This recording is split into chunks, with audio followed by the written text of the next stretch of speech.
I'm in the way. There we go. Stand by for the Brandon Bonanza show.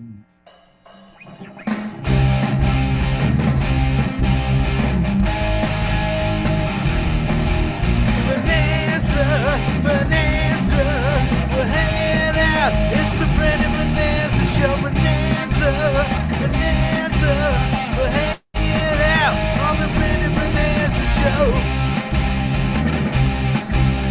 Hanging out on the Brandon Bonanza show. Yeah. Yeah. What is going on, everybody? Welcome back to another exciting episode of the Brandon Bonanza show podcast, video, vlog, whatever you guys want to call it. We are back again to talk about propaganda, and very excited about it. Our discussion last time was kind of cut a little short. I had to run, so we're going to continue that conversation and go even deeper. I have nowhere to be today. Not that I know about yet, anyway. So we're good to go. And before I do, I'm just going to read today's quote. Really simple quote today. As far as we can discern, the sole purpose of human existence is to kindle a light in the darkness of mere being. And that is by Carl Jung, however you like to pronounce it. And my guests today, returning guests again, are Joe P. and Jenny, Benny, Zephyr, Jeff. Everybody, we'll just call him Jeff. He's got a man of many names, but we all know him here as Jeff. So what's going on, fellas? How you doing today? Cheers. Cheers. Big ears. Thanks for the invite, man. That's what I learned when I was in Italy. You say cheers, big ears in English, and it's funny. Cheers, big ears. So anyway. Yeah, so last time we were talking a little bit about we were ending up because we were talking about ICP, which is the Insane Clown Posse, and how they had this message hidden in their lyrics. And it's funny because Joe and I and Jeff listened to him too. We were all saying the same things, how we were just these like lost teens. I was still a teenager when I was into them. Actually, I was 18 at the time because I was in the Marines. And we were just going along, listening to these guys rap about like beating up rednecks and like the worst sexual things and killing people. But it seemed to me it all seemed like humor. So I thought it was really funny. But then lo and behold, I find out later that they're setting me up for some kind of internal awakening. And that definitely plays right into our propaganda theme, because I feel like, could it be that there's things out there in the ether that are set up for later awakening, or later ways to control the masses, I guess you could say. But I guess we could start there, and go wherever the conversation takes us, what we want to talk about. Yeah, exactly. Keeping the masses in control while they are waking up, so they're not killing each other. Yeah, exactly, right. That's why it might not even be a nefarious or like a bad thing that there's somebody controlling these people, or attempting to control society, I should say. Yeah, I mean, I have been looking for a few years now. I haven't made out who's the controller now. There's so many chaos. Joe, Yeah. you're the right man to talk about that one. Yeah, that's truly what I've come to find is really, really is beginning to look like the Wild West out there. I really don't think anybody is in control. Like there's all kinds of groups and people that have power, yes, that have means to introduce large amounts of propaganda into the fucking stream of consciousness, so to speak. But um, it really looks like the Wild West out there. Like like there's all kinds of people doing all kinds of things, not to mention all the call it propaganda or call it karma. I've actually been beginning to see that karma and propaganda are, I wouldn't say completely interchangeable, but are very similar.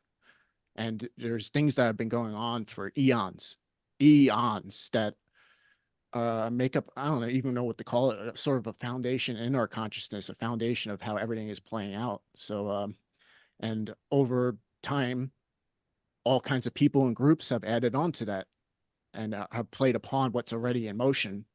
And that's a big part of the arts, the occult arts, is to learn how to see things clearly so you can see the flow and see all the variables, and you can add your own thing to have a result. So, uh, so I'll turn it over to my buddy Jeff there. Um, Looked like he had something to say. it's just that plum juice is going to my brain right now. Ah, I'm very receptive to whatever you guys are planting in my mind. Yeah, while you were saying this, I I had the thought there we came to this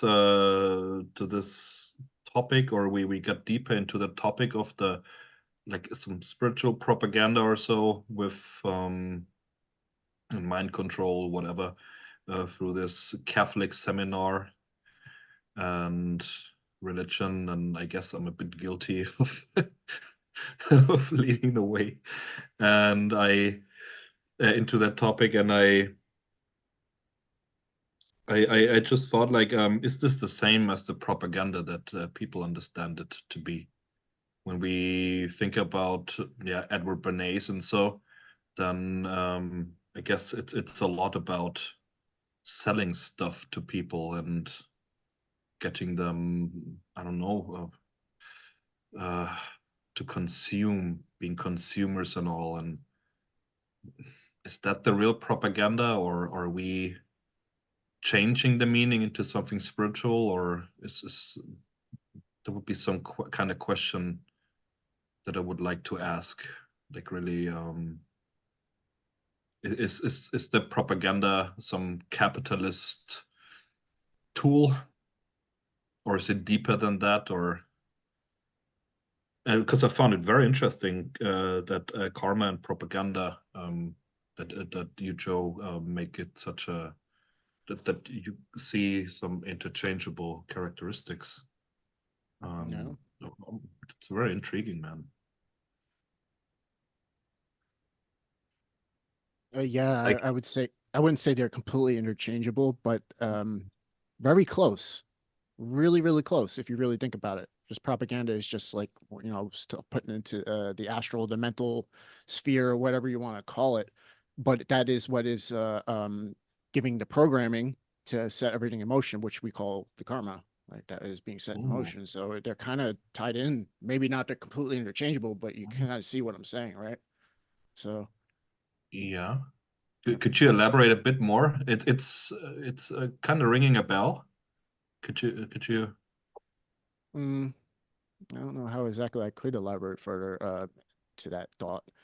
Um, yeah, it's just propaganda is the like Brandon was saying in the beginning of the first episode that we did about this, it's that propaganda seems to be actually shaping consciousness. And isn't that what karma is doing? Like things are playing out and going on for fucking possibly for infinite amount of time. Um, as everything is playing out and bouncing off of one another. And that's what propaganda is basically doing. People, all kinds of people, like I said, it's the Wild West. They're putting all kinds of things into motion, and it's all playing, bouncing off of one another, and playing off of one another, and playing off of what's already in the collective consciousness. So, um, I would Yeah. see that like a cause, right? If you have cause and effect, you would talk about cause and effect, but you could look at it in a way where the propaganda is the cause and the karma is the effect, but they're still, like you were saying, they're like tied together in some way. They're still the same thing, but they're not exactly, like karma is the first half of the donkey, and then I'm sorry, the propaganda would be like the first half of the donkey walking by, and then the karma would be like the ass end, the back of the donkey kind of thing. Even though we've talked about cause and effect before, and how it seems like that it's more like a vibration that causes things to change, or a frequency, you could say. But the idea, that's what sparks in my mind what you're saying. And it feels like the propaganda lays this foundation and then the karma springs up from it. Maybe if you can even look at it that way, kind of like a building. Yeah, that works. Yeah. I'm just looking for a little, yeah. I had like years ago, I wrote this little thing. Yeah, with the screen, it's vanishing. Yeah, yeah. I can read it. There's Yeah. like just for me to clarify that, because I find karma such a hard concept to grasp. I'm always having difficulties with it. So there is 5 concepts. Um, there is paramatma, paramatma, like absolute consciousness, kala, time, then atma, the individual consciousness, and the other way around from paramatma to prakriti, meaning energy, matter, and it's kind of circular, and in between, in the middle, stands karma, Mm. causality, predestines deeds, but not the reactions. And I wrote freedom. Okay, it doesn't help. So I always came to understand that it's a kind of like a causality, but maybe a causality beyond one embodiment, one incarnation. Predestines our deeds, not the Yep. reaction. Yep. And propaganda predestines how we're acting as well, Yeah. maybe. Does it not? Yeah. So is that the Matrix then? Is that like uh, a spin-off of a greater mechanism, maybe? Yeah. That's kind of how I see. I see propaganda almost like computer code in a sense. I think that's like the best metaphor that I Mhm. could think of at least. It's like adding more computer code to add on to the program that's already in motion, so to speak. It's like updating a fucking um yeah, computer program or something like that if you want to use that metaphor. Yeah, because when we look at what a propaganda initially supposedly was, like a seminar for or a university, um, college, or yeah, for missionaries. So there's the Catholics, and they are living according to God. Of course, it's their dogma. And then they go out to the wild people and teach them the right way to live so they can find salvation in God. I mean, that's an interesting thought, I guess, you know, to tell other people, yeah, you have to live like that so that you will go to heaven. Mhm. And Well, I'm it's always, yeah. also it's the thought just came to my mind because I was watching the last episode you and Brandon did about Dune. And you guys were saying with the Benny Jesuits, everybody's getting tied up. Oh, it sounds like Jesuit, blah, blah, blah. But there's really nothing Yeah. there. But then you guys were also talking earlier before that, and it something clicked. You were saying, talking about in the Dune story, how these people went out into the fucking galaxy or whatever and spread their propaganda about a Messiah coming to all the galaxy for something to come down the line later or to and that is what the Jesuits actually do. Like that is what they did. That's what they historically did. Not even conspiracy kind of theory. Mhm. They openly to say that's what they did. They went to everybody's fucking country. They're like this super intelligent monkhood that went out and put this fucking propaganda of the Catholic whatever the belief or whatever you want to call it, that whole thing you were talking about in the last episode where you still feel sometimes, oh, am I going to go to hell, that deep deep thing down in the unconscious, who do you think put that in there? Like, so and they went around the world and put the same propaganda into every fucking culture.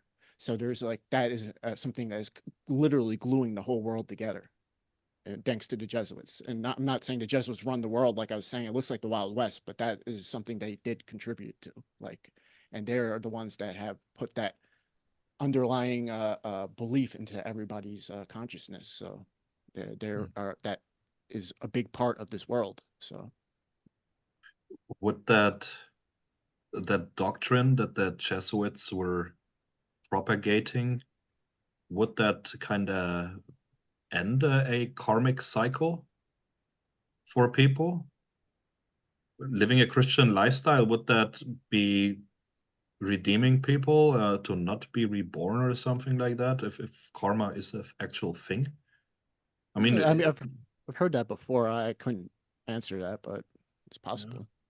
You know? I'd man. say that sounds really, I mean, just the idea of changing the karma of this framework. I mean, you think about the global society that we have now, or realm wide, whatever you want to, however you call it, they refer to it as global.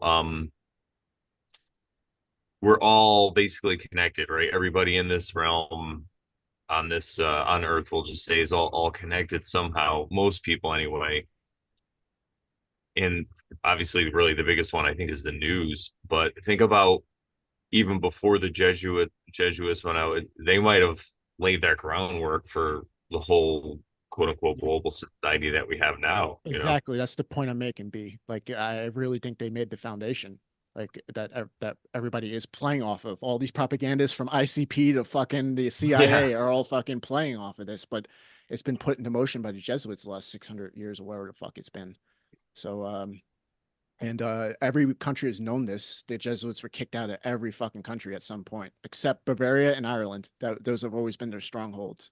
But they've been kicked out of every fucking country at some point, like because they know, like, and their whole thing that they say openly that they want to give what do they call it, the two keys that the Pope has, the temporal power, and what's the other political, yeah, I don't know, but they're basically trying to get everybody united under the Catholic Church, and it doesn't need to be out in the open either.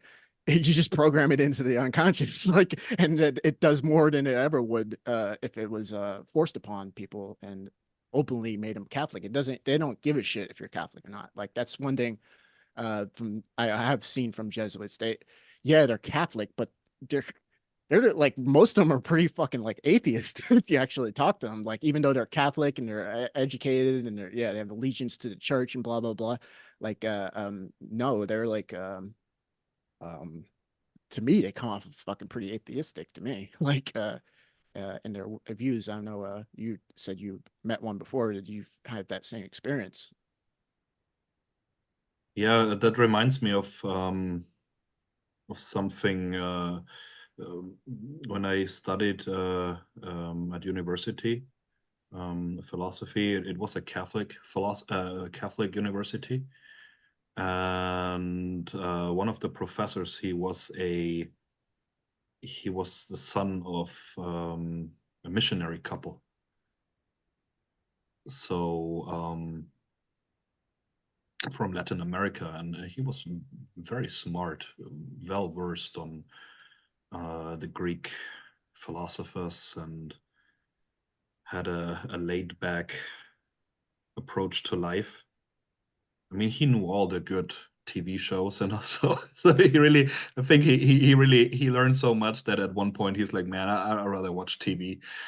And there was this one thing that he said. He's like, yeah, it was a joke, but he said like, yeah, the Protestants, the Lutheran Christians, who are the second largest dominion in Germany, they are basically atheists. They're godless. They're not Christians. And I never understood that. I always thought like it's kind of like the same, but there's a real distinction. And Catholics like really see Lutherans and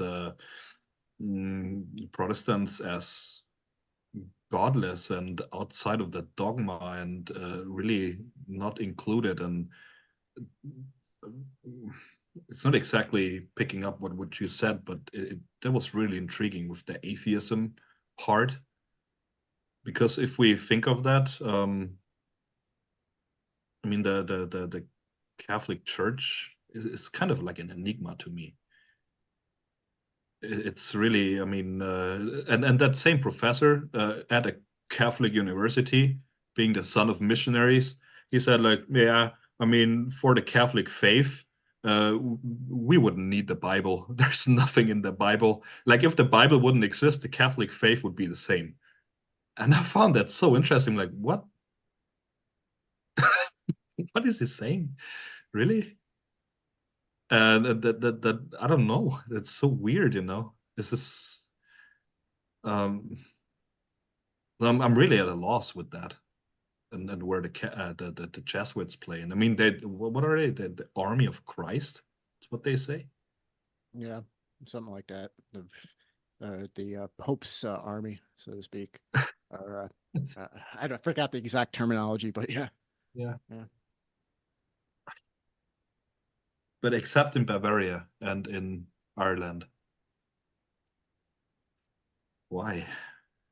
They've always just had a very strong hold with the governments there, and they've just always had power there. Those are the two governments that historically have never kicked them out.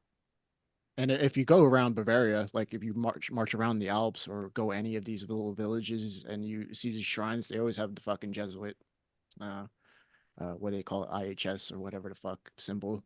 Like, it's you see it everywhere. You can't go anywhere without seeing it here in Bavaria. So How is that a symbol? Can you describe it a bit? I'm not. I think it says IHS, and it's got like a sun around it, like what, a corona around it. Yeah, Like, yeah, yeah, yeah, yeah. yeah. Mm. Oh, I could bring it up actually. So I just found a picture of it. yeah, yeah. Let's see what we can do here. Oh, look, it's the Pope. Of course. Yeah, who is the first Jesuit? The Pope that's in office now has been the first Jesuit in history to fucking have that office. So Yeah, there it is. First Jesuit Pope. There's the yeah, there. What does it mean? IHS. Uh, yeah, I'm not exactly sure. That's a good question. I want to say Ignatius because it wasn't Ignatius Leota was the founder of the Jesuits, but I don't know. Jesus. We're gonna learn something new today. Here we go. I have suffered. I have suffered. It's not an acronym. It says rather IHS is a Christogram, a combination of letters that represents the holy name Jesus. Early scribes would abbreviate the sacred names of Jesus by using the first two letters of his name or the first and last letters with a line over the letters. For example, the Greek letters Cairo, which look like our English X and P, were an abbreviation for Christ. Likewise, iota, H, which Eta, are the first two Greek letters for Jesus. All right. Look at these dates, though, right? 1380 to 1444. I mean, this stuff allegedly has been going on for, what, thousands of years, maybe longer. But I think that the the propaganda that they built on top of, and it's funny because you were saying how, Jeff was saying how this Catholic guy was saying how like most Catholics you don't even need the Bible. And you were saying how Joe was saying how the Jesuit acted more like an atheist.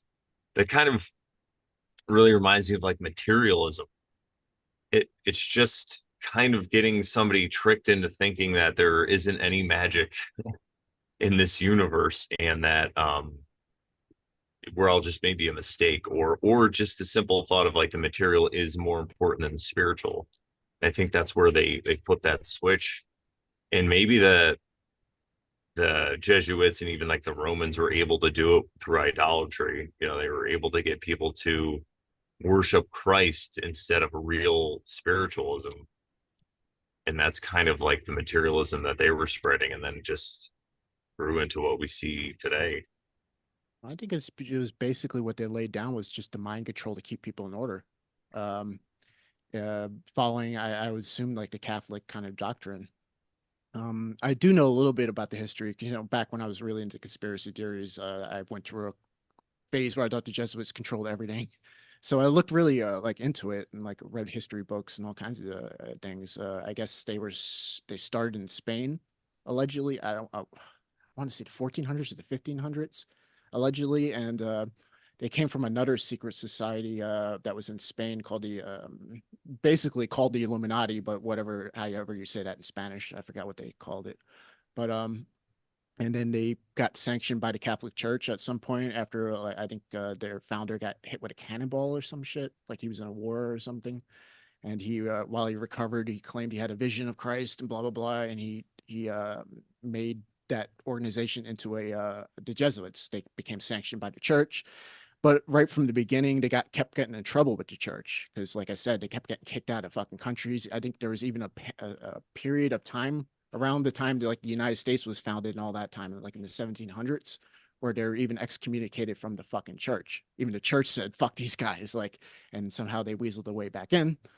And yeah, they're the ones that have been going around the world spreading the propaganda. And they're, as Jeff pointed out in that episode you did with you, they're extremely intelligent fucking people. They've like you think of other like organizations like of cult organizations like Freemasons and stuff like that. Like eventually, you know, the Freemason goes to the lodge, he does his studies, but then he goes and does his day-to-day life. The Jesuit, that is his entire life. His entire existence is just learning and manipulating. That's all they do. Like so um, you got to admire it in a sense because it's literally like a psyop militia, if you want to think of it like that. And they've started so many fucking revolutions around the world, like in Central America and South America. They've all those wars down there. They are the ones that were tied into it. Even a lot of Jesuits, when those things were going on, would be arrested and whatnot and jailed because they know they're the ones that were egging it on. Like they're the ones that are pulling the fucking strings, and everybody knew it. That's why all these countries have kicked them out historically.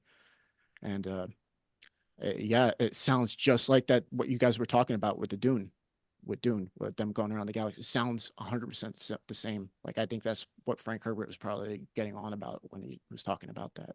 Like he was talking about the Jesuits. So not the Benny Jesuits, but those people who spread that through the galaxy. You know?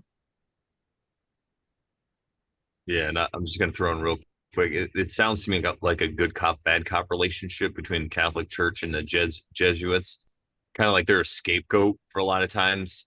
You know, so maybe the church wasn't even really mad at them, but they're like, "Oh, it was the Jesuits. It wasn't us. You know, we gotta," and then they'll just they'll pull someone out and parade them around and torture and execute them and blame it all on him. You know, Yeah, it could um, be. Yeah.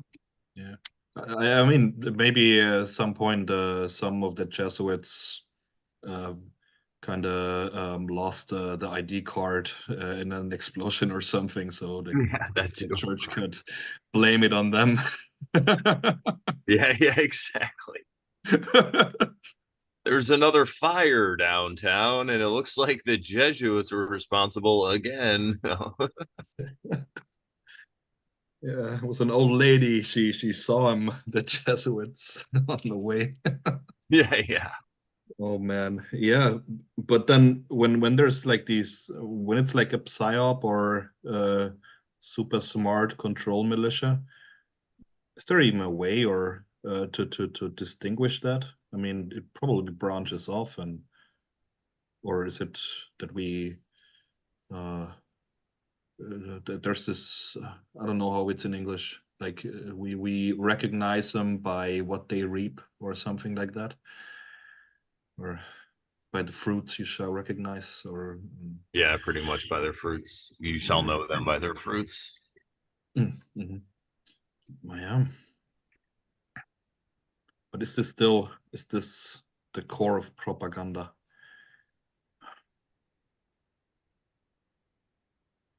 I mean, nowadays, is that the same program, the same propaganda that we're subjected to?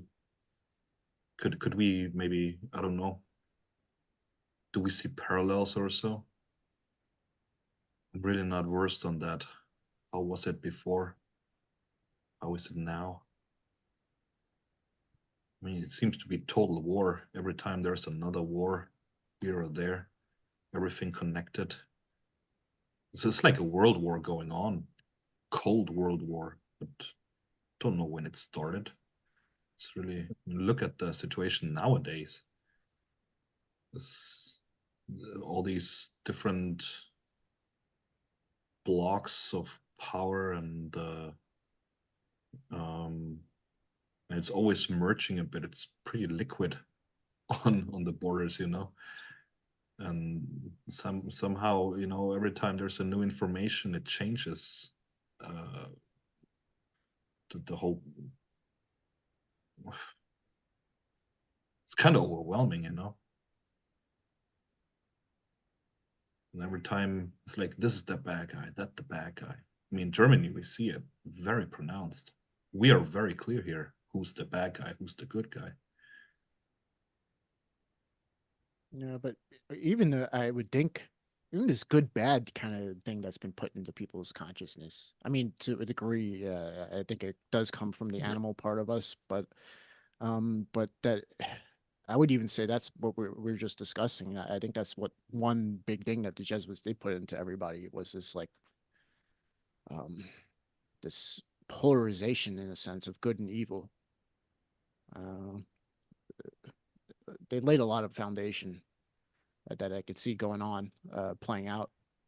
And it seems like everybody else that's doing propaganda out there is playing upon that. Like it really seems like that is one of the biggest foundations was uh, what was put out by them, which were the Catholic Church or whatever. Like, um, yeah, and it's kind of hard to say if, like Brenda was saying, I don't know. I don't have to answer if the Catholic Church is just blaming everything on the Jesuits, but from looking at the history, at least what they claim to be the history, is that they are um, a separate entity from the church.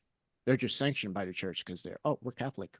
We're doing it for the Catholic. Yeah, but it really does seem like they're kind of separate from it. They have their own leader. They call him the Black Pope, like or the Jesuit general or something general, whatever they call that guy. And yeah, I mean, wields a lot of fucking power, um, controlling all these fucking Jesuits that are all over the world. These highly intelligent people have nothing but time on their hands, like nothing better to do. That's their whole existence. So I mean, it sounds fun.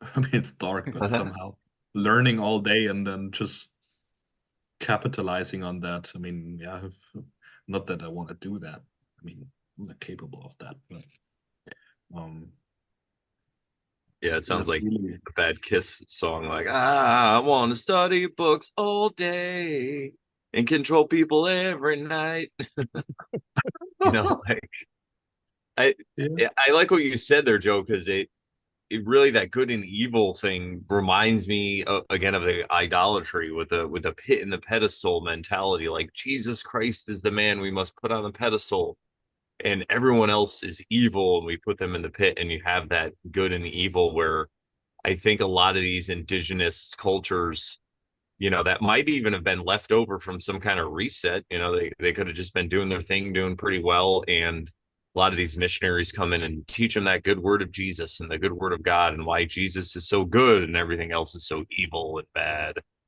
And it gets you started with the materialism right there. Gets you disconnected from nature and the land, from what you could see right with your own eyes. And it gets you more into your mind, into that mental creation, really, of this whole realm. So I think, oh, Sharon's laughing. Nice, yeah. By the way, shout out to the chat, Robo Honky, Blue Kachina, Sharon, Quentin, Tony was in there earlier. Love you guys. Thanks for hanging out. If you guys have any questions or whatever, want to add to the conversation, let me know. But it is amazing to look back on that and see maybe that's how our current uh, culture, our global society, maybe that's how it got its roots and got started. And it was that simple thing, and then just from there it builds. And yeah, I definitely think the Jesuits are their own organization. I don't mean they're exactly part of the Catholic Church, but I just feel like sometimes these organizations seem like they're at war or fighting with each other when really the people who are losing are, the general. And I don't got to tell you guys that, but it's just like the general public. And you see that a lot in symbolism with the crossed keys symbol. And I think that the Jesuits love that one as well, probably. And again, it's not like they're evil, right? Because we're just sitting here talking about how instilling an idea of good and evil in somebody's probably not the best thing. It's not like they're evil people. They just have this purpose that they see, and it could be more than just a general truth or beliefs. Like Joe was saying, how he used to hate the Jesuits. I'm sure there's a lot of people that blame the Jesuits for things and stuff, but really, if they are just masters of propaganda and getting these ideas out, it's not exactly their fault. They're just influencing creating things. It's people's fault for going along, really. And I'm sure that's their view of it too. And that's probably how they sleep at night. They're like, well, these people are just going along with the programming. So someone's got to look out for them. If not, they probably just drive the civilization off a cliff. It wasn't for us to make sure that everybody was safe. And then there is that whole point of view some people have where they think that people like the Jesuits or other people putting stuff out into the ether for control are actually doing a good thing, and they're trying to wake people up by doing all this stuff. It's like some kind of occult ritual where they just stick you in the mud and the dirt so much until you're just sick of it and you want to rise up out of it yourself. And I could see that. I could see that because that's what it seems like is happening. That's how I woke up. I was steeped in this materialism, and then I just was like, there's got to be more. And yeah. Yeah, materialism. I was so opposed to materialism, but recently I had to admit that I think it's kind of cool. Honestly. How dare It, you? No, I'm just kidding. no, no, really. Let's break a dogma here. Yeah, let's do it. Because when we are concerned about the world and finding truth, arriving in base reality and all, then it's the base tenet that we have to believe. I mean, kind of like it's implicit that we have to acknowledge that the world is flat. No, no, that that um, the world is a spiritual plane, that it's idealism, that it's all vibrations, and that the material world is a lie. And I haven't seen a truther or something that says, oh, yeah, the world is a material plane and we can make it work. I haven't seen that. And I don't know. When you look at Dune, for example, Dune is absolutely materialistic. Everything is explained with a thing, with some science stuff or some gene mutation or whatever, or drug. Of course, there's depressions. It's open that there is some spiritual thing. Um, Maybe it has to do as well with the Lovecraftian idea, the cosmic horror. You know, maybe it's so comfortable. Mm, maybe it's soothing to to work with a worldview that says this is all an illusion. Because if it's not an illusion, then that's horror. Like that the thing about cosmic horror is that we realize there are things on the same plane of existence as us, and they are so humongous and so beyond us that we have no fucking chance whatsoever. And I don't know. Um, you know, there's a friend of mine who keeps lecturing me about the Jesuits, and I guess he's a bit smarter than me. And I'm always baffled about the concepts that he's telling. He's very technocratic, and there's a lot of stuff, and he comes up and he soaks up these spiritual principles in some materialistic stuff. He says, yeah, there's the soul, Seelenhain, the soul garden, whatever. It's a cloud. It's a measurable cloud around the world in world's or in Earth's orbit. There is some gaseous cloud, and that's where the souls come from and stuff. And I'm always like, how the fuck does he get to stuff like that? It's like really. And then I read other things. What was that? It was about Thelema. It was about Crowley's work and all. It was about Jewish work and and Christian work. They speak about the clouds in the heaven and this and that. And I'm like, what the fuck, man? This is like these concepts that we find in science. They're always there in the spiritual mumbo jumbo that we hear in the spiritual doctrines. And somehow some American scientist finds a material expression of that spiritual concept. And I don't know, man, this is just crazy. Um, or when we were with, it's all vibration. I mean, is that not material as well somehow? Something measurable, something that's in the world? I mean, I'm thinking very loosely here, but that they came up. It's like really this. What if it's just the material world? What if this is all that's there? What if the material world is the most spiritual thing that we could ever encounter?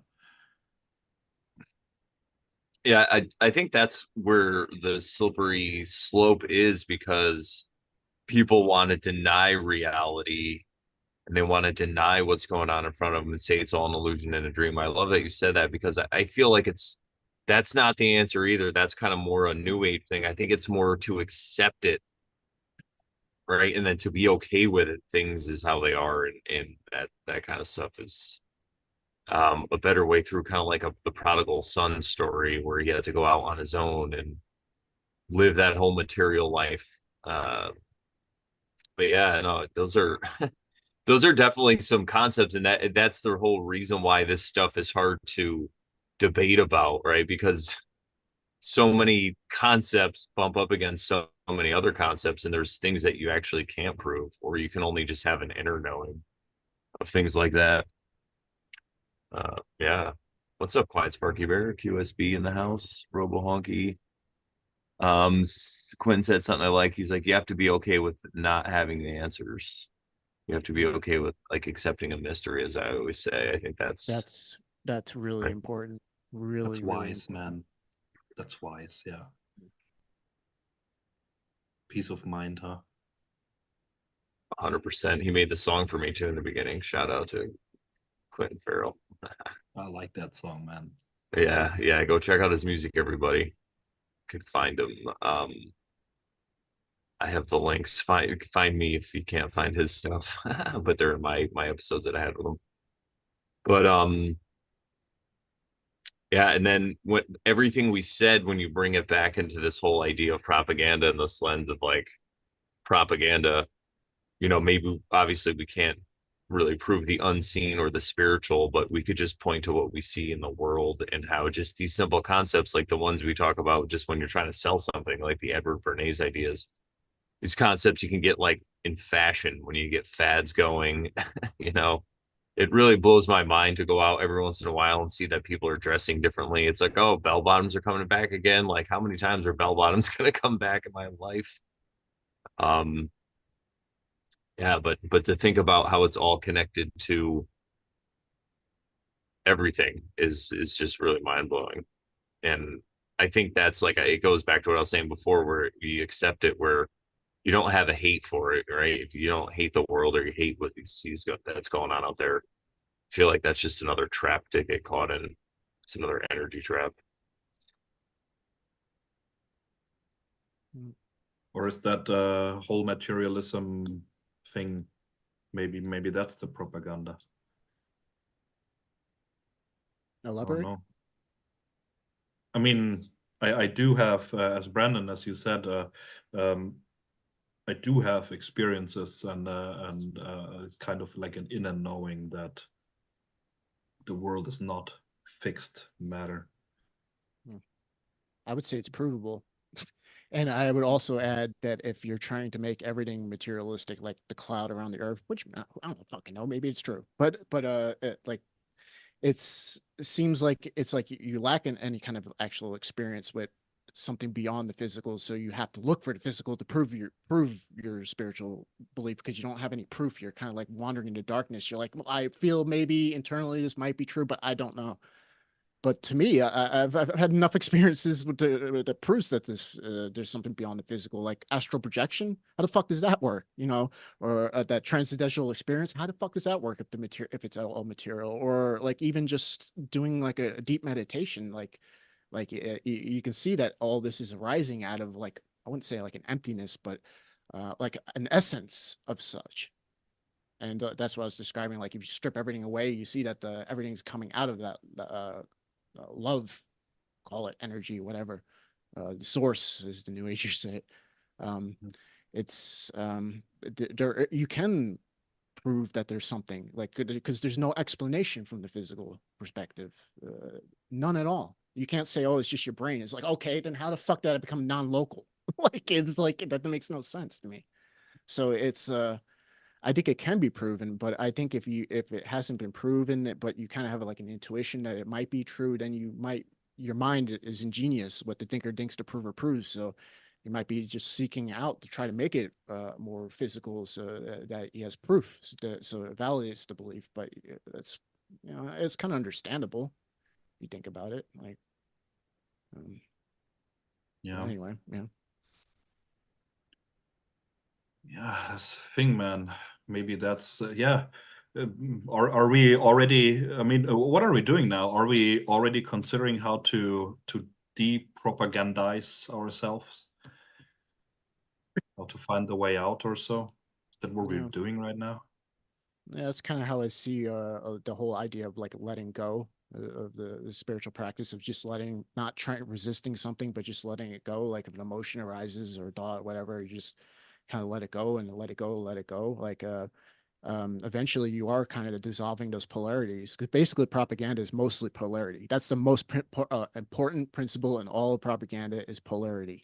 Like because the entire realm is built on polarity. Like there's always going to be quote unquote good and always quote unquote bad and always pros and cons and always you basically if you were to you're always trying to just keep things stable and not like you don't want this scale to tip towards the quote unquote negative, towards suffering, I guess, if you that's a better way of putting it.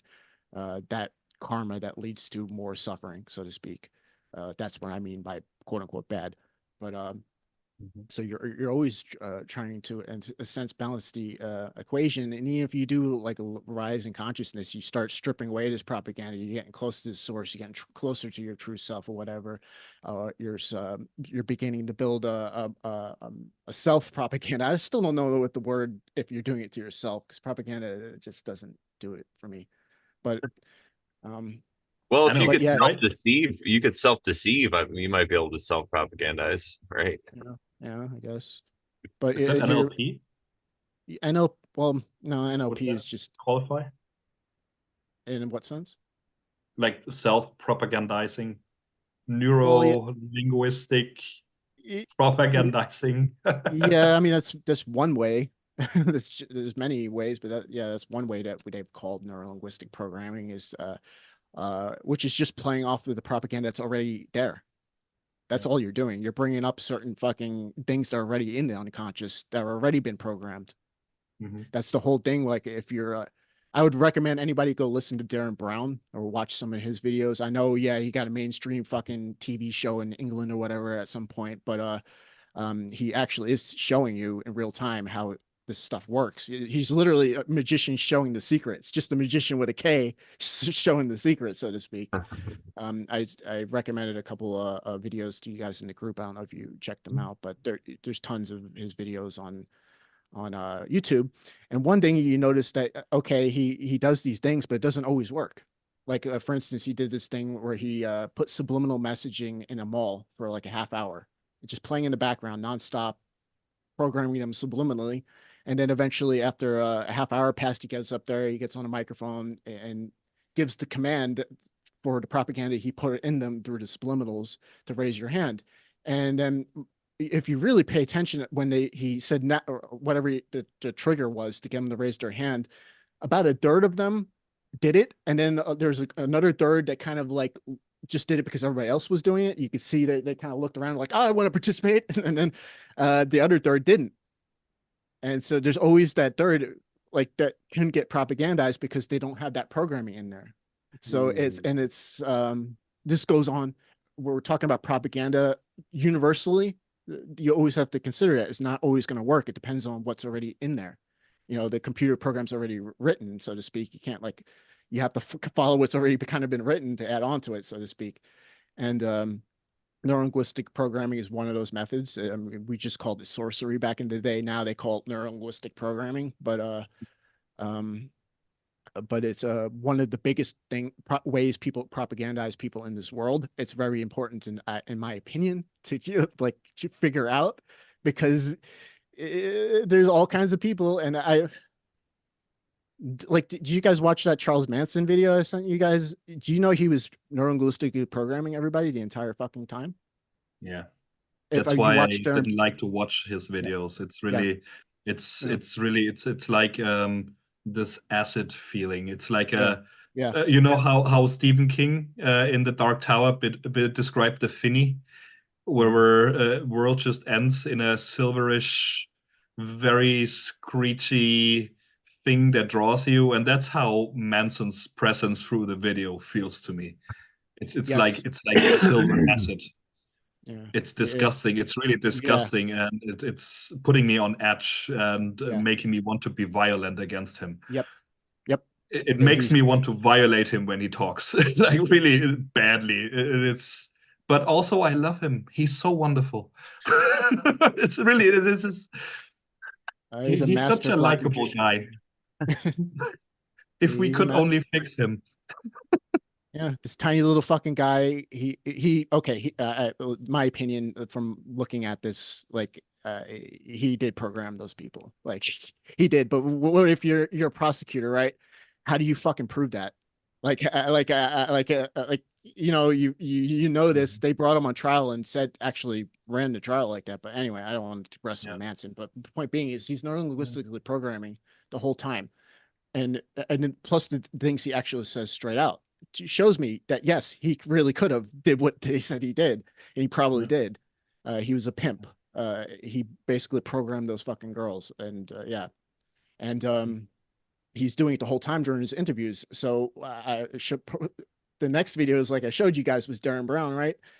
Watch the Darren Brown video of him programming that girl to have a religious experience, and then go back and watch Charles Manson again with fresh Maybe eye. I should do that. Yeah. Yeah. Like, and that's one of the The horrible thing is when we realize that somebody is doing that. Often it's in because Manson does it with violence, with a lot of violence. When he walks in and there's this lawyer or so sitting like far away on a table, the first thing he does is put him in his place. Tells him he's nobody, he should shut the fuck up and whatever. It's like really like attacking him and putting him in off balance and so. And like this absurd violence already is part of the programming. And I have it in discussions, and I'm very maybe because we're talking about these things like recently, I'm very aware of that with people that I'm talking about. That when there's a discussion or arguments, some people tend to be very loud and very aggressive, which makes me kind of like in the first moment want to back down because I don't want to have a fight or so. And then I realized like no, kind of back down. This is not the way to go. This is like really and it's so subtle. This programming, it's so subtle and it's so animalistic. And the interesting thing about it is we always have this urge, like I want to comply. It's the better way. It's the more healthy way for me to comply. But then something kicks in. It's like, no man, fuck this. you know and that's it's like really it goes so fast that we are lured into these processes that go on. I don't know if I'm kind of catching it correctly, but this is like really I think people are kind of aware of when they're being programmed on a certain level, and then they decide that they go with it. The thing is, as soon as Um, you're conscious of what's going on, it doesn't work anymore. mm, That's for most of these tricks. As soon as you're conscious of it, it doesn't fucking work anymore. And mhm, that's why I stress things like, oh, maybe you should look into Charles Manson. They're like, "Oh, just Charles Manson." No, I have. mm, There's a method to the madness, man. mhm, I'm trying to show you something that's important that's going on all around you at all times. I'm just showing you a mhm, master black magician that they locked up and have behind bars, and yeah, but mhm, it's they're doing that on the news program all the time. Neurolinguistic programming. They're using certain color schemes, subliminals, all this kind of shit going on. Uh, People like these famous news anchors, like what's that one, Cooper, whatever is Anderson Anderson Cooper, Cooper, Anderson Cooper, or fucking what's the guy on Fox? Bill O'Reilly, or the other one. Yeah, also trained in neurolinguistic programming, using it the whole fucking time. Like, Isn't Alex Jones doing Tucker. the same thing yeah, with a lot of for anger and loud and violent thing? Where when I mean, if you sit with somebody across the table who goes gorilla berserk like Alex Jones does all the time, I mean, there's a conversation is not possible with something like that, you know. So, or you know, like negotiations are not possible with that, you know. And there's such a energy stream, you know. It's like taking all the room in all directions, you know. Like, some I power. like what you're saying too, Joe, about protecting yourself from it. And we should probably stress that, you know, the way to protect yourself from it is just understand it and realize what it is, and then you can laugh at it. Really, it's really hilarious how a lot of this has to do with consent. People have to choose their actions in order to be controlled. And it might be a subconscious or unconscious thing. They don't even realize it. But when you do wake up to it, that's when you can make that choice, right? Like, nope, I'm not going to be swayed by Charles Manson today. Thank you very much. and the best way is just don't listen to them. Yeah. If you're learning to do this, like, okay, like I studied people like Charles Manson because it was recommended to me by certain occultists I was studying at the time. Oh, look at Darren Brown, look at Charles Manson, all these people, like they're pointed out to me. These are people to learn from. But like when I shared the video with you guys the other day, I was like listening to it and I'm like, oh my God, this is like makes, because you have to be on constant guard or you feel icky. So it's like, all Yeah. right, Yeah. let me just shut this off. There's no reason once I know about this to keep putting Charles Manson into my brain. Like it's Yeah. just, Yeah. Exactly. but Yeah. like that, but a lot of people out there do it like that. So Mm. like they keep putting all this crap into themselves, and then they Yeah. wonder why things don't play out good for them or their life turns into shit, is because they're self-programming, they're manifesting these things that have been put into them that sometimes even by themselves, like that they're just ignorant to, and then it plays out. And yeah, but I learned there are people out there who want to know about this, and other people just, they don't care. And so, and the majority don't care, and it is what it is. But then yeah, I don't even know what to say about that. But anyway, I'll pass it to you guys. It's so interesting what you said before with what Darren Brown, 30% or so, maybe let's say a third totally went along, a third was not sure, and a third didn't give a fuck. That's kind of like with this Corona shit, right? Yeah, That's exactly. you know that's a distribution. It's like a third is gullible or compliant. I like that a lot better. What Brendan said, compliant, complacency. A third is like, yeah, I don't know. I go along with whatever the others do, and another third is like, I wouldn't say that they're very awake, but they're just like opposed to anything, you know, Well, he does because some I, yeah, yeah. Yeah, he does. That was just one example, but you see through all those videos, the same concept keeps playing out. Like he'll go around like through like New York City or something like that and try to pay for everything with a piece of paper, and he could pull it off with about a third of the vendors. Like he just gives them a piece of paper, he's programming them, blah blah blah, and they don't even. He gets his hot dog and he just gave him a blank piece of paper, not any money or anything. And then, but then there's some of them that catch it and like are ready to kick the shit out of him, and then he's like running down the street like this didn't work out this time. Like, so it's like, and that's kind of the thing you have to understand with propaganda in general is that everybody's kind of have a little bit of a different programming. Like, so it's not going to work on everybody. Like, and so when you're introducing certain things, it's not going to play out 100% like the way you want it to play out because there's only certain people that are going to go full into it, and then a certain amount will follow them, like you were saying, and then the rest are, yeah, as this goes on. And it's not necessarily that you're based or like a truther either. It's just you might not have certain programming for that to play off of. So Yeah. yeah. Just have the picture in their mind, some super villain or so, the worst kind of guy, and then, oh, it didn't work out this time, running away and screaming this loud. Yeah, but the Oh, point my is it scheme does didn't work. work this time. I have to Yeah, a third of reboot. the time it does work. Like it's, but Uh, yeah. That's really that's interesting. That's so crazy. I was gonna say something, but now I can't remember. It'll come back to me. yeah, yeah, the same thing here. It was brilliant what I wanted to ask, but Well, I know um, what I could throw in there is that it goes against what people say, what we're saying. When people say that there's people that control the world or this group runs the world, I just think it at most you can maybe say influence, like you were saying. And I think they just kind of can throw these programs out there. And maybe if certain people have a better understanding of our realm and of the sky clock, so maybe they know better when to plan certain things or try little schemes. But I think it's more like a it's like a boulder that's falling down the hill and they're just trying to push it in a certain direction as opposed to like actually controlling something on a string like a puppet. It's like a controlled demolition, really.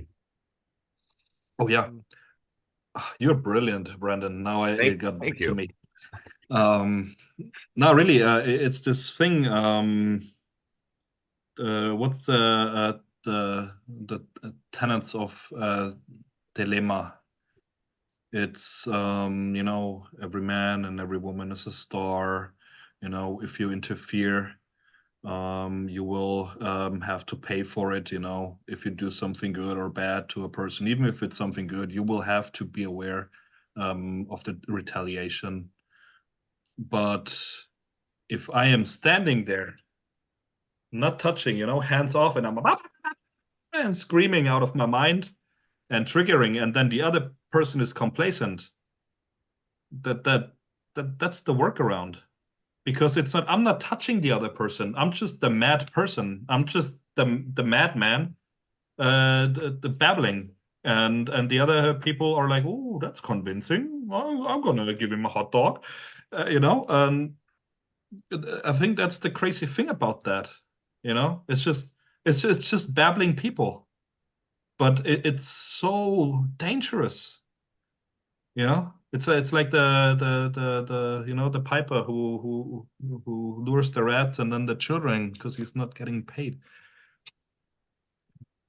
You know, a at first sight very sophisticated way of controlling people without actually controlling them. Without loading bad karma onto oneself. Because I mean, they were complacent. They could have said no. You know, that's The others didn't do it. Why did they do it? They're dumb. It's their karma. I mean, Joe, we were talking about that for years on and off. So Mm. please help me out on that. Mhm. It's really. I don't at the moment. I don't really have much to add to that. Is there any specific that I've said in the past to jog my memory? Because at the moment, I don't have nothing to add to that. I'm just kind of like Yeah, with listening. the black magicians, they satanic. I mean, it doesn't really apply with the Oh, satanic, but the satanic people doing their little tricks to avoid karma. How Yeah. MF Doom rapped. I got him on the mental plane to avoid bad karma. you know, Yeah, I mean, I it's don't just believe that they are exactly doing what they think they're doing, but I did what they are doing is putting a lapse. Like they're delaying things out by having other people do it for them. But eventually it does catch up. Like it's yeah, just you can run on for a long time, but sooner or later God's gonna cut you down as the song goes. Yeah, So yeah, it's exactly. yeah. but Jesus cuts you down. Gee, Jesus cuts you down. I Yeah. don't know. The totality of everything comes together at one point at some point to cut you down. cut yourself down. Yeah. Man, I'm hoping I'm not offending any Christians here. It's really, I don't want to offend anybody with their system that they're working with. It's just, yeah, I think we're good. It's a comedy podcast. We're just telling jokes, everybody.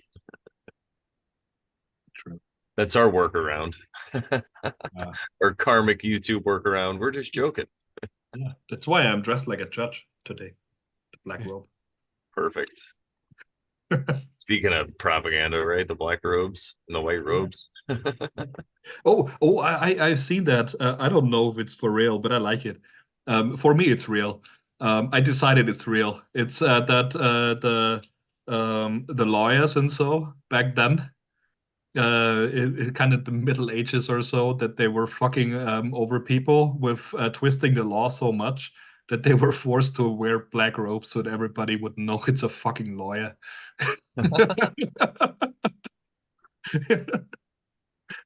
I guess it's a joke, but I love it. Yeah, yeah. That's the Makes sense. history I'm going with until proven wrong, Or and then like I one of my favorite jokes. What do you call a million dead lawyers at the bottom of the ocean? a good thing. A good start. Just Oh, kidding, no. everybody. We don't advocate violence. We don't know how Yeah, they got there. I know lawyers. I love them. Yeah, yeah, of course. They love that joke too, especially when you're But paying actually, them to hear it. actually brings up another good point. That why do you think in astrological terms, like there's so much about Saturn and occultism is what it represents is time and structure and on and on. It is the planet of propaganda because that is the planet that's well, metaphorically, energetically, is um, what we are calling propaganda is the structure of consciousness. That's what the Saturnalian energy represents, or the structure or law. That's why the judges and so lawyers wear the black is it's the law, it's structure, it's um yeah, that's it. It's really that simple. And that's why in occultism is you always see the black and Saturn energy, and there's always Saturn fucking symbolism and on and on and on, because that is the energy that you're playing upon to get things done. Because by the time it gets to Saturn, that's when everything is crystallized. So That's why your music is so good because you are recording it in your black cube behind you. yeah, Your own little Kaaba. I mean that's the thing. Have I ever told you about my theory about the propaganda that keeps the Muslim world running, or the Muslims? I love the story, but No, it's go ahead. misplaced. We had this thought, or this story with the monks meditating to keep the world from breaking apart, and maybe materialism is is a kind of fail-safe. It's like keeping people from co-creating actively, and People who aren't ready. hmm maybe they would wreak havoc. I mean, come on, man. I know what darkness is inside of me, and so how angry I'm at people sometimes. And so, I mean, today I went to Nuremberg and went back via train and all. And while I was sitting at uni and all, I mean, like the on that trip, I had a few thoughts of hurting people, you know, and it's just it wasn't even serious, you know, but it is just there's so much rampant thought going on in me and in other people as well. So maybe, you know, when we have this, and then we have this ingrained belief system of, my thoughts don't matter. It's just material. It's just, you know, it's just the shit going on in my head.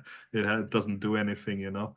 You know, so we it's maybe a programming that people are canceling themselves out, and that propagandists, I mean, they do make people comply. They do, very visibly, in a materialistic sense, um, uh, contribute to the materialistic vision of the propagandist, how it plays out in the world. And for example, like the biggest ritual, what is the biggest ritual going on for hundreds of years already? What would you guess? The biggest unbroken ritual. Oh, Hmm. it's a really good question. I would say maybe something to do with with the church, As well, yeah. It's or similar, I maybe the guess. Olympics. Yeah. And the biggest unbroken ritual is as following. You have, like, ideally, I mean, it should be expanded, right?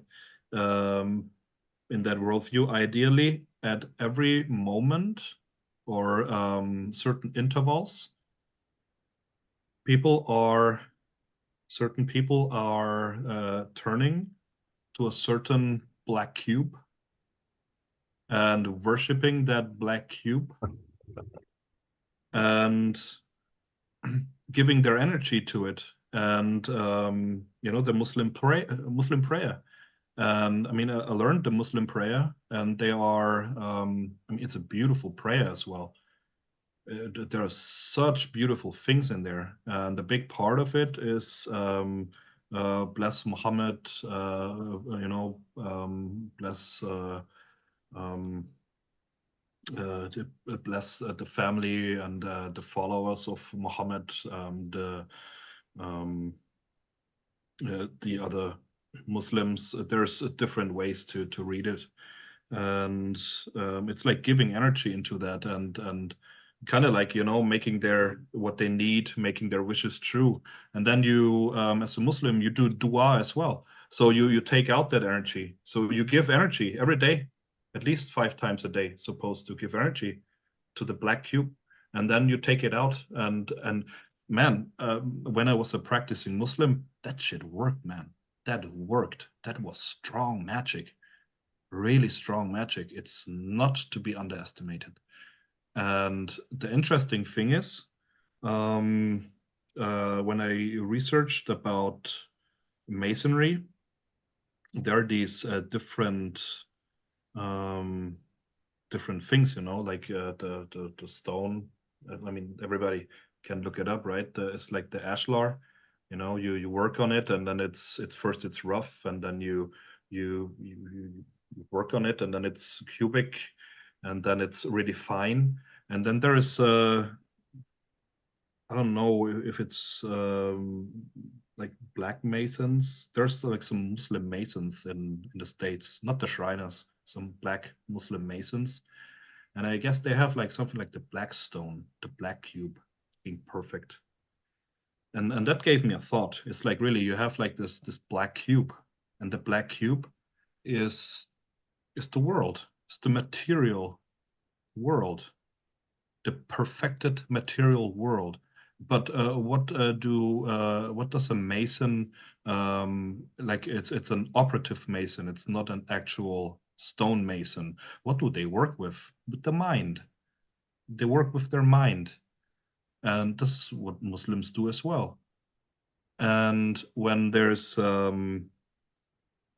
you look at it, there's the Hajj, where every Muslim is supposed to go at least once a lifetime, um, to to Mecca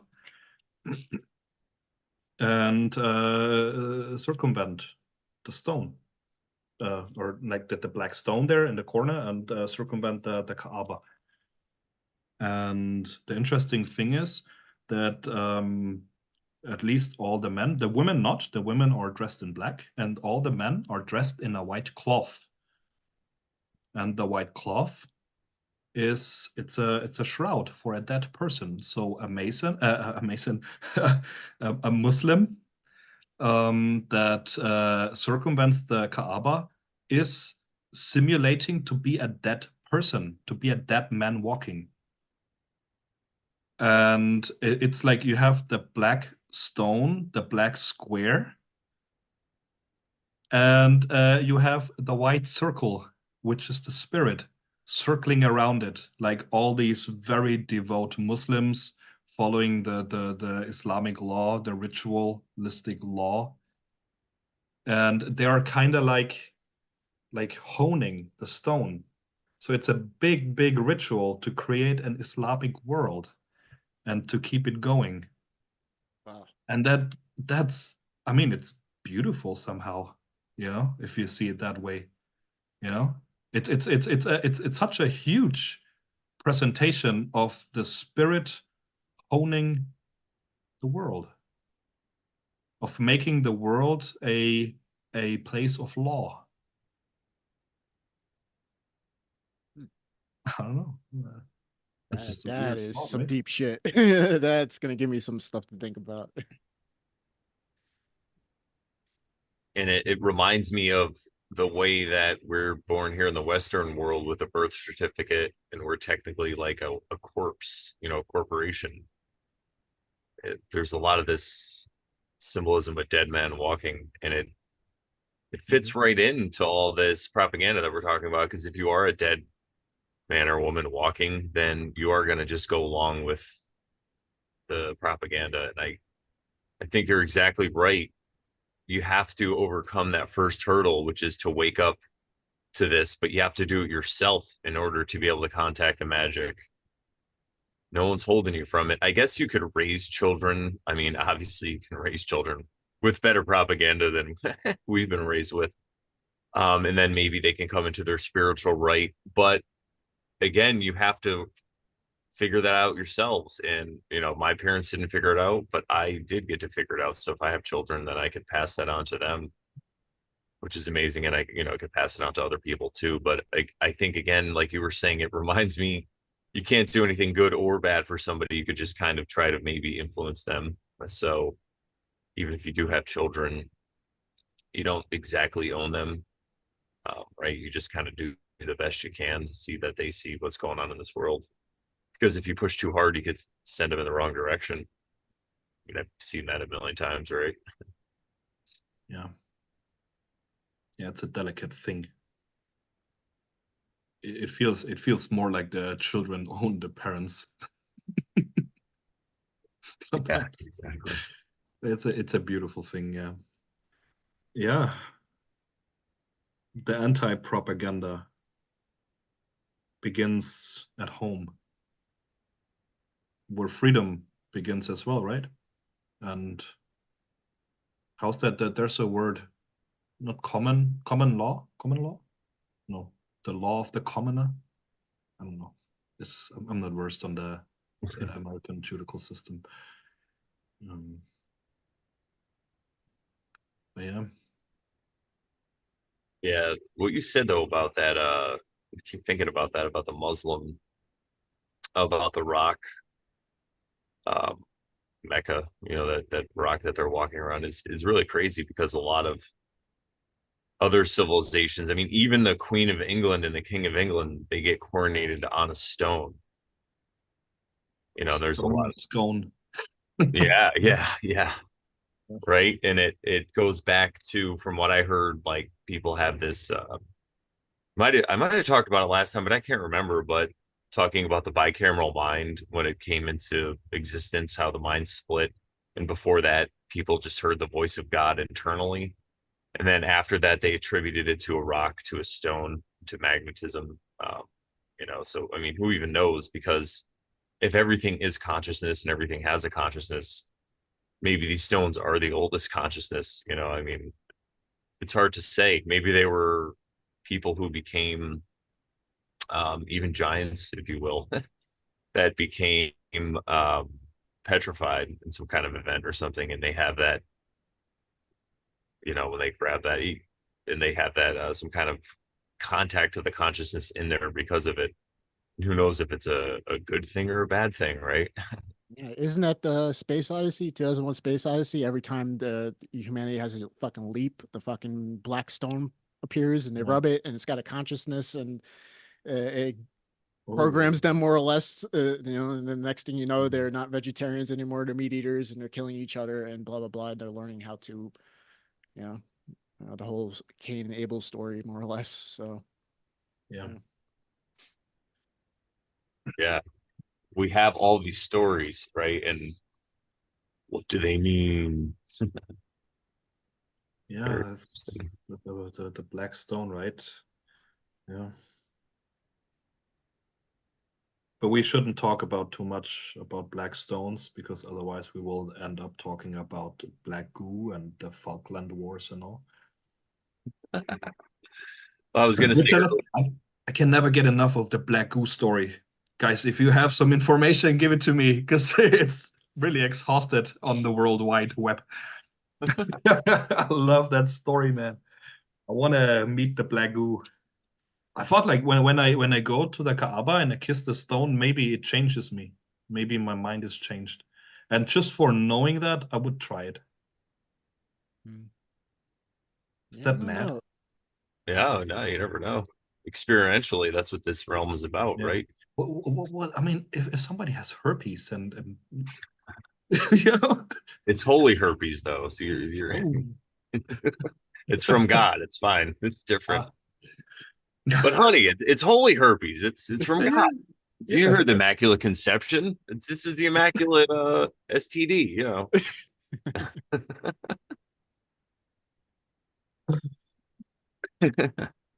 It's a joke where the husband tells some kind of bullshit, and the woman, yeah, it's all made up, and he's like, yeah, it's made up, right? Like the conception that you got the baby from nowhere, right?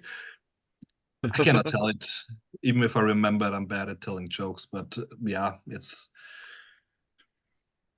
yeah, the propaganda, man. Propaganda. Does that Even go ahead, go ahead. yeah, even propaganda is declining nowadays. Propaganda is used so that we buy shit. It's not Yeah, even the good propaganda anymore. it's No, it's just worn keeping out. things moving. It's right. We keeping don't the even get electricity flowing, yeah, the that currency. it is. Maybe the Jesuits tried everything. They're like, man, I don't care anymore. I'm watching Scrubs now. It's just, Yeah, they're just like, hey wow. guys, did you see the new show, man? This is so much better. Let's study YouTube. Yeah, exactly. Imagine that would be a really good novel, you know, a world where the Jesuits they just stop giving a fuck and they just smoke weed and eat pizza and watch TV shows and everything goes to shit and they're like, man, just fuck it, you know, the Jesuits turning off, turning out, or yeah. All of a sudden, everything stops working. You're like, shit, what happened? Yeah, I Total mean, you can't even difference. hate them, right? Because I was even thinking on what we were saying about your children and giving like the proper propaganda, but I think you still the best way if you had children was it would be to give them that choice and to show them kind of both worlds because they really do have to make the choice for themselves, right? Like because if they're just going along with it, say I have a child and I raise them and they're like, oh, great, everything's they have my kind of view on the world, but if they don't know the other one, it's always going to be alluring, and it's always going to have they're going to have the seed of doubt until they experience it themselves, right, and see that it's bullshit. It's kind of like the idea of the Rumspringa for the Amish that we have here in the United States. They send them out to go crazy and party for a little while just to get it out of their system. You know what that word means? No, Rumspringer. It's called from it's from rumspringen. It's from jump around. And you know, from jumping from bed to bed, jump around, Oh, all right. rumspringen, rumspringen. They're hilarious, man. That Those makes more Germans. sense. Those Amish. Sorry, talking No, in no. between. I like to learn things. I like that jump around. So it's like the House of Pain song. Jump around. Yeah, they're Amish. Yeah, yeah. Is Amish there a are. parody? Is there an Amish parody like with Jump Around? That would be cool. That would be cool. I bet there is. I know there's a famous parody that Weird Al Yankovic did where instead of Gangster's Paradise, he did Amish Paradise. That's a funny fucking song. Yeah. Uh, So we're the guys as the Amish dude. It's on YouTube. You know, they ride in the horse carriage with the Amish guy. And it's like, oh yeah, you don't have internet, so no. Oh yeah, but you don't have porn, right? I was like, nah, it's like just your mom sends the pictures with the letters. You know, all people are the same, you know, when it comes down to it. yeah, everybody makes fun of moms. But yeah, propaganda. Propaganda. Mm. I think we propagandize ourselves. Yeah, so I guess you could say at the end of the day that it's not a bad thing. It's just something to be aware of, just like a lot of things in this realm. Are they good? Are they bad? You know, I saw a bear the other day. I saw a bear running in someone's yard. It was great. We stopped, turned around, and got a picture. But like if I went up to that bear and tried to talk to it and it mauled me, is it a bad bear? You know, like what's I think the polarization, like Joe was saying earlier, that's the key to stay away from the polarizations of things. And then maybe you could see both sides and then you get a better view. I think that a lot of this is if you feel like you're a victim constantly, you're probably easily controlled by a lot of this propaganda. You know, you're in that mindset. You're kind of just looking for it. So I see that there's a lot of advertising with that too. They're looking for people who are victims for whatever reason or another, you know. Yeah, I mean, is it maybe to keep those people who are very gullible docile because they could fall to worse. But that's the thing. I don't know. I feel like we're missing the point with like how propaganda is understood politically and historically, like World War II and all these things, you know, with the big systems, because it was used to make people do horrible shit. So I'm really not sure if it's good or not. Yeah. But yeah, you said like not be polarized, right? Well, for the people who survived, it was good, right? Yeah. So I Yeah, mean, that's the, so subjective. Um, yeah. and it seems that this part of the world, the United States specifically, had, you know, obviously they had a giant boom after it. So, you know, it was good for people over here, right? And that's it goes back to really simple, even spiritual tenets. If you even look at like the Tao or or like the Bhagavad Gita talking about being the same in pleasure and pain, you know, the sage is one who is the same in pleasure and pain. It's like I don't have to satisfy all these materialistic desires that I have so I can have this joy that's short lived. And I'm gonna have to go up and then go down, go up and go down. It's more about like an even keel. And again, it's not to say that you can't enjoy life and have good times and have ecstasy and all these things. But I think it's just about where you're at in your mind and your mindset while these things are going on. I'm sure that plays a huge crucial role, especially with the propaganda feeds Exactly. right off of that stuff. Yeah. Yeah. Do I really have to say the iron filing magnetic field thing a million for the millionth time? But yeah, that really is what it is because when you change the fucking context, all those iron filings that were in that last one, you notice them now that they start falling away and they're not moving, and that they just stand out compared to the rest of them. So part of raising your consciousness is you're becoming more you're not being programmed as much.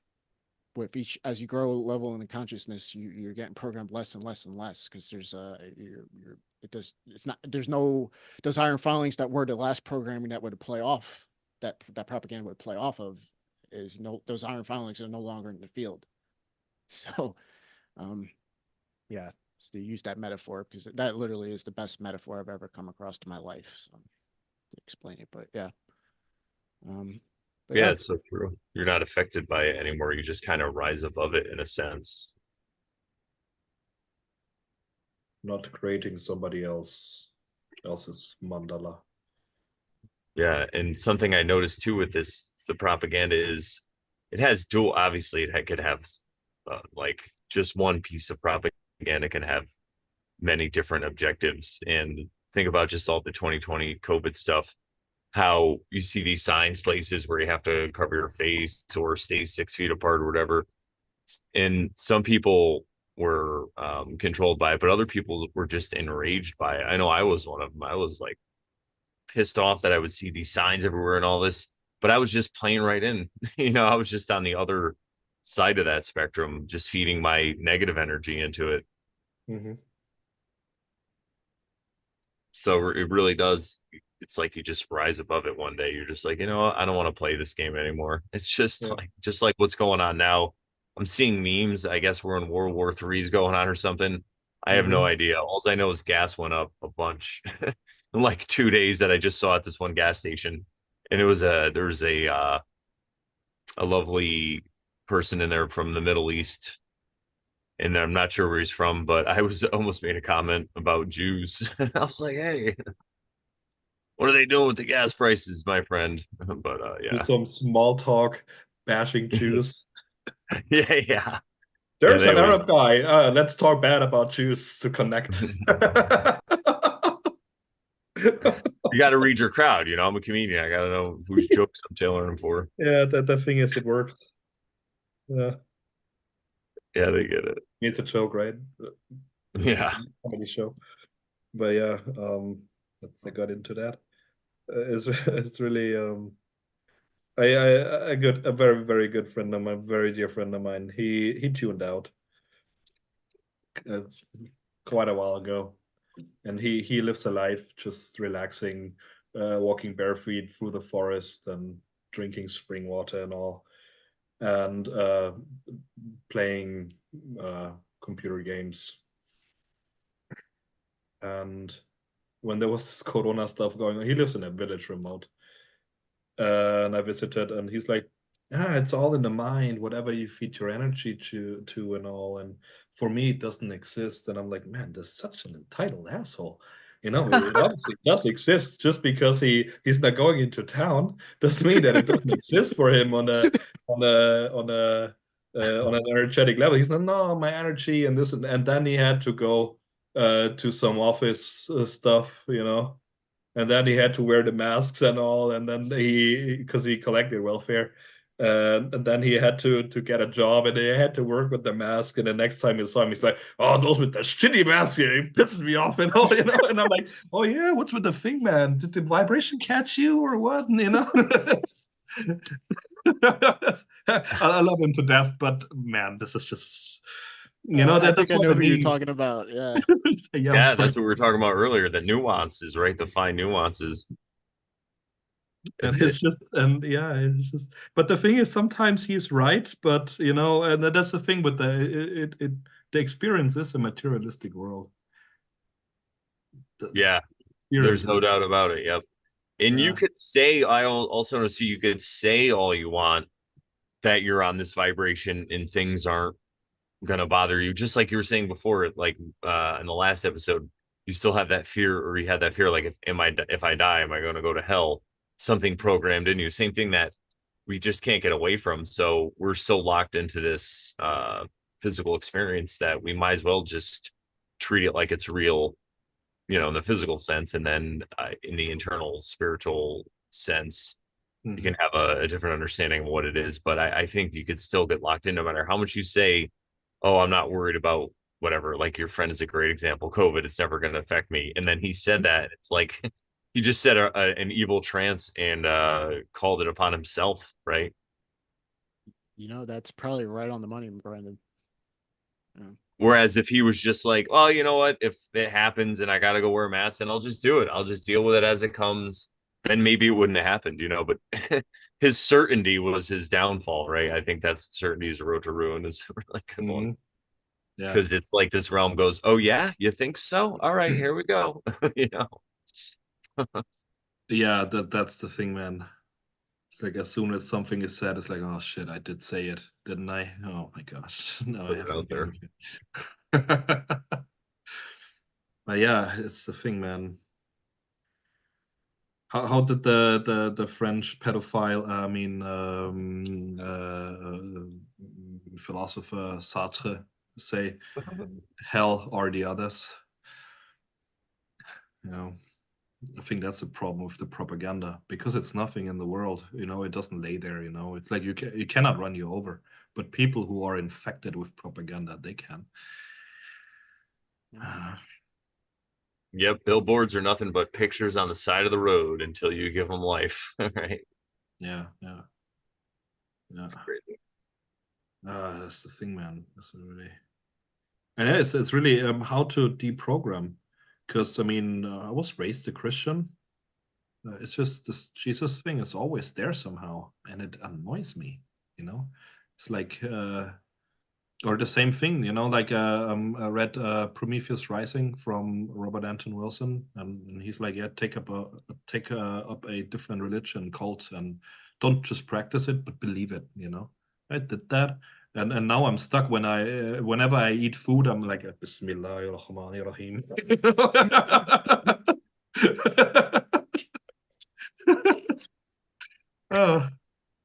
Oh, now I'm slave to two religions and their propaganda. Need a new one, being a Mormon maybe or so.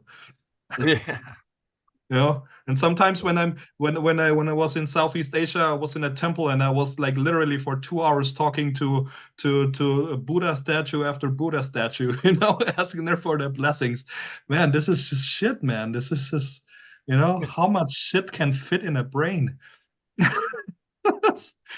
And so much conflicting stuff and everything. I can't believe everything at the same time, even if it's conflicting. It's so dumb, you know. Oh yeah, laugh about it. I mean, Just God that. knows what's up, man. God knows I'm just kidding. He loves me. Yeah, my whole worldview is thinking that this is like a cosmic joke on some level. Yeah. And the faster you could see the humor in it, the easier it gets. Because it does feel like the way the timing of things and the things that happen, it is really like if there's a God up there, he's just this big comedian playing jokes on us till we figure it out. Yeah, yeah. Sometimes they sting, but there's always some humor to be found in it somewhere, I'm sure. Yeah. Propaganda. Ah. Yeah, not to it is changing the context a little bit, but like a good comedian is a good example of a good propagandist. Like you were just saying, you got to read the fucking audience. You're literally trying to figure out what their programming is, so you can play upon that to make them laugh. Are you not? Exactly. So that is a good metaphor right there to see how it all works. Yeah, Just and make you it can even play with yeah, their programming too. That's, with the way the words work and stuff like that. Yeah, I mean, exactly. it's really what you're doing. You're playing with silliness a lot of times, ridiculousness. It's my realm. They had this there's like, how's it called, Fasching. It's like the fifth season. I think it's left over from the Romans. It's in Köln, very dominant. A few weeks or a week or so where kind of everything goes. It's like even people make out with others and whatever. Even committed, but it's Fasching. Nobody cares. You know, and stuff like that. And there are these. It comes from the Saturnalia and all, from the Romans, all these things. And there's these comedians that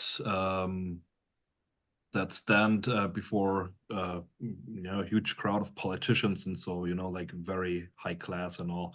And there was this one guy. It's old. I think it was in the 60s or 70s.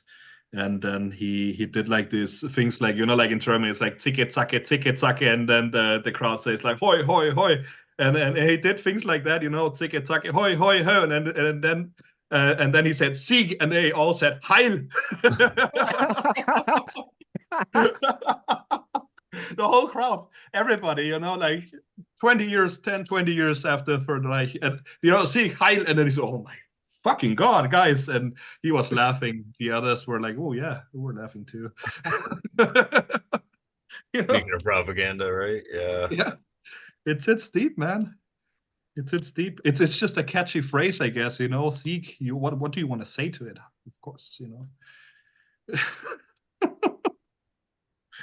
But is this a way to deprogram through humor? Yeah, humor it works by changing the context. You're comparing and contrasting the silly context to, and you see the humor between the two contexts. That's how it's working on a metaphysical kind of level, isn't it? So it's yeah, humor, makes you release and you rise above it. You feel lighter. So yeah, it's like a synthesis, what do they call it? Thesis, antithesis, synthesis. Yeah, yeah. That's what humor is. Yeah. Yeah, if you laugh at something, you're not afraid of it anymore, So I think people laugh at things, they're more able to start to look into it and make it part of the worldview also. Mm-hmm. Mm-hmm. Yeah, that is really doing a thing when tripping, psychedelics, having a hard trip, and the terror comes, then laughing or singing. And I think there's the explanation were two things. First of all, is getting more oxygen into the body. And the other things, probably when singing or laughing, there's an area in the brain that's dominant, and it kind of cancels out like what in the back of the mind, hippocampus, hypothalamus, I don't know, where the fear center is. So yeah, humor and singing and all, and like the dark woods and singing a song, you know, trotting along. So should we all make fun of it all the time then? Couldn't hurt. But are we becoming cynics then? Fine line, my friend.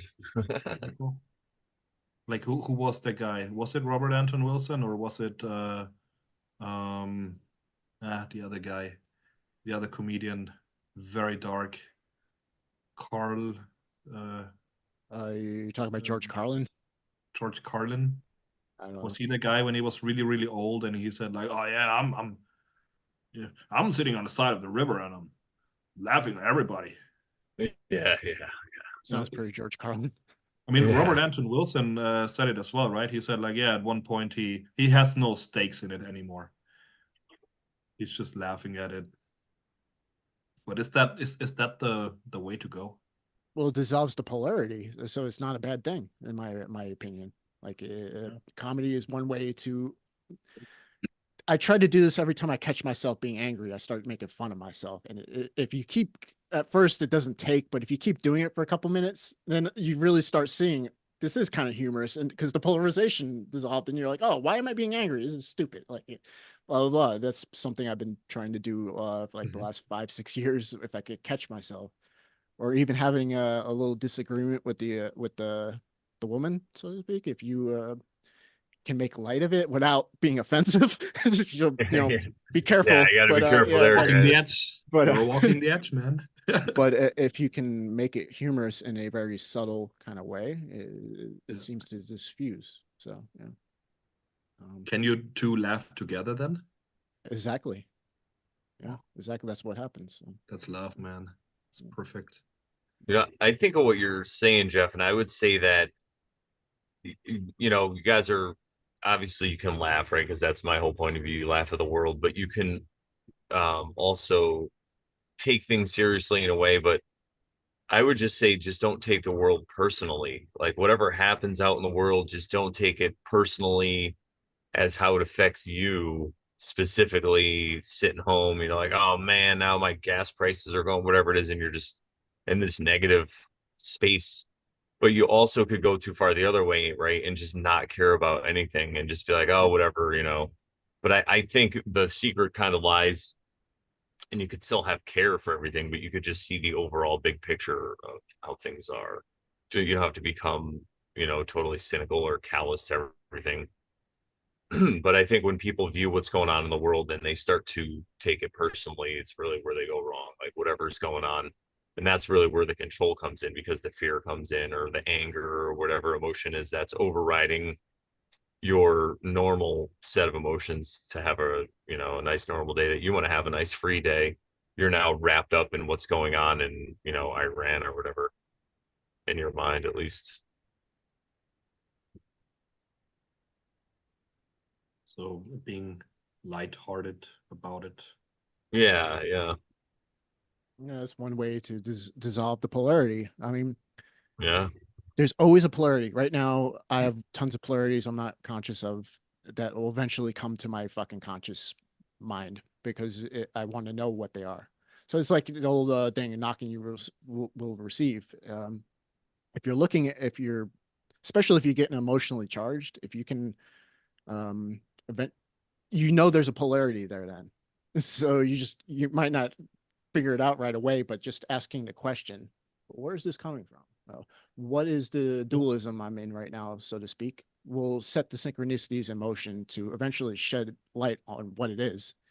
And then it's up to you. Do I want to keep holding on to this fucking duality, or do I want to see the bigger picture?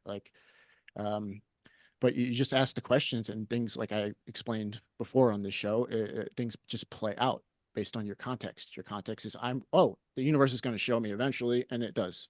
So um, it's about programming your mind for success, I guess.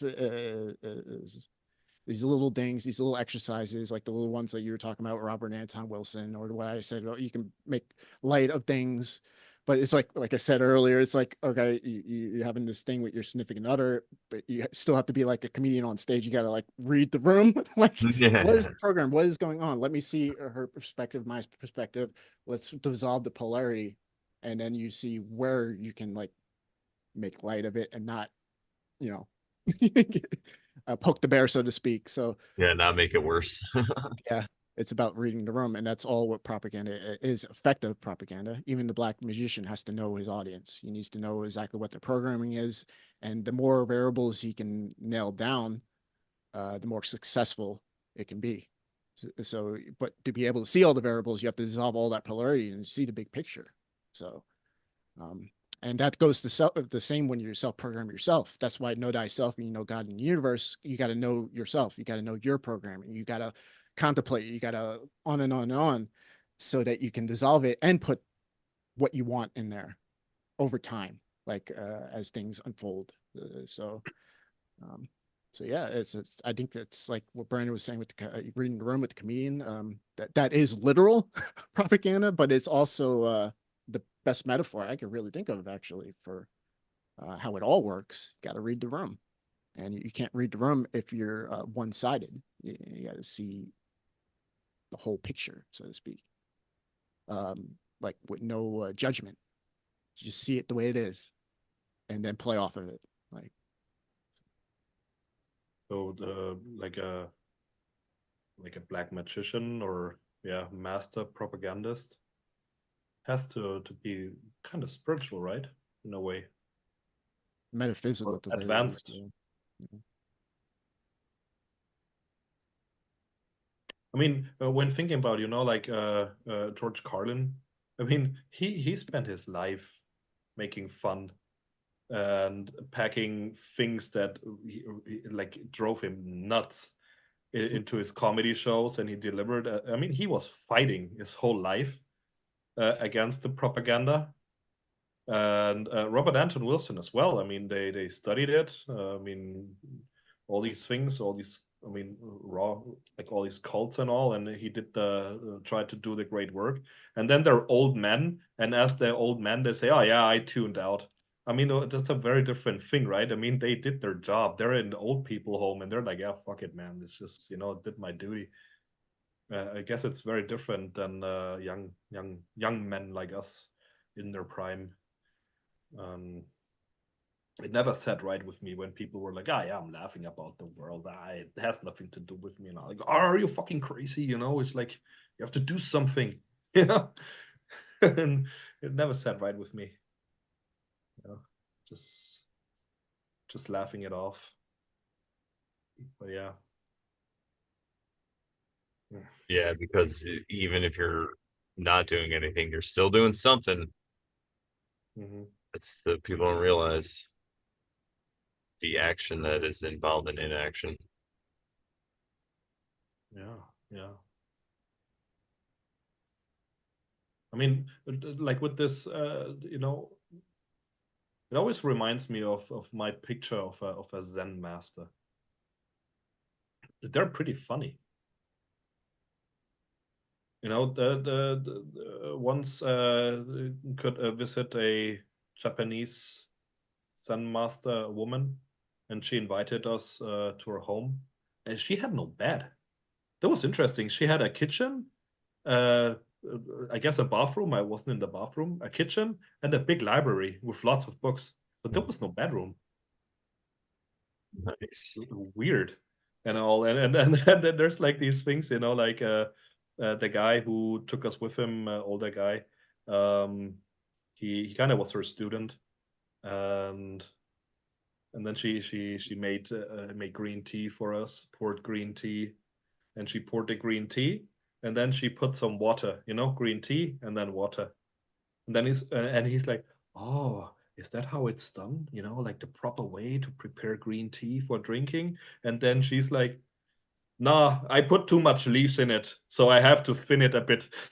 And all these, but in a way, and like we other guys were sitting there like, it's like totally baffled. There was a situational uh comedy in there, and then we tried to ask her questions. We were like, oh, we're gonna ask her this question about Zen and that question, and she always kept like, we were asking questions. She always kept babbling about this new uh Chinese series about the Chinese emperors and how she loves watching it all the time, and it's so well made. And she kept going back to that until we realized, like, yeah, okay, it's her thing now. She doesn't want to answer, and yeah, and all these things, I asked her, yeah, what's the secret with Zen? How do I practice Zen? And then she said, with a straight back and legs folded over each other. Yeah. All these things, it's just the same as like these koan and everything. It's just hilarious. It's just, that they just hit you, they just mentally smack the shit out of you, and you have to laugh. It's just, I want to be like that, man. I want to be a Zen master, but I don't want to sit with a straight back and folded legs. I hate it.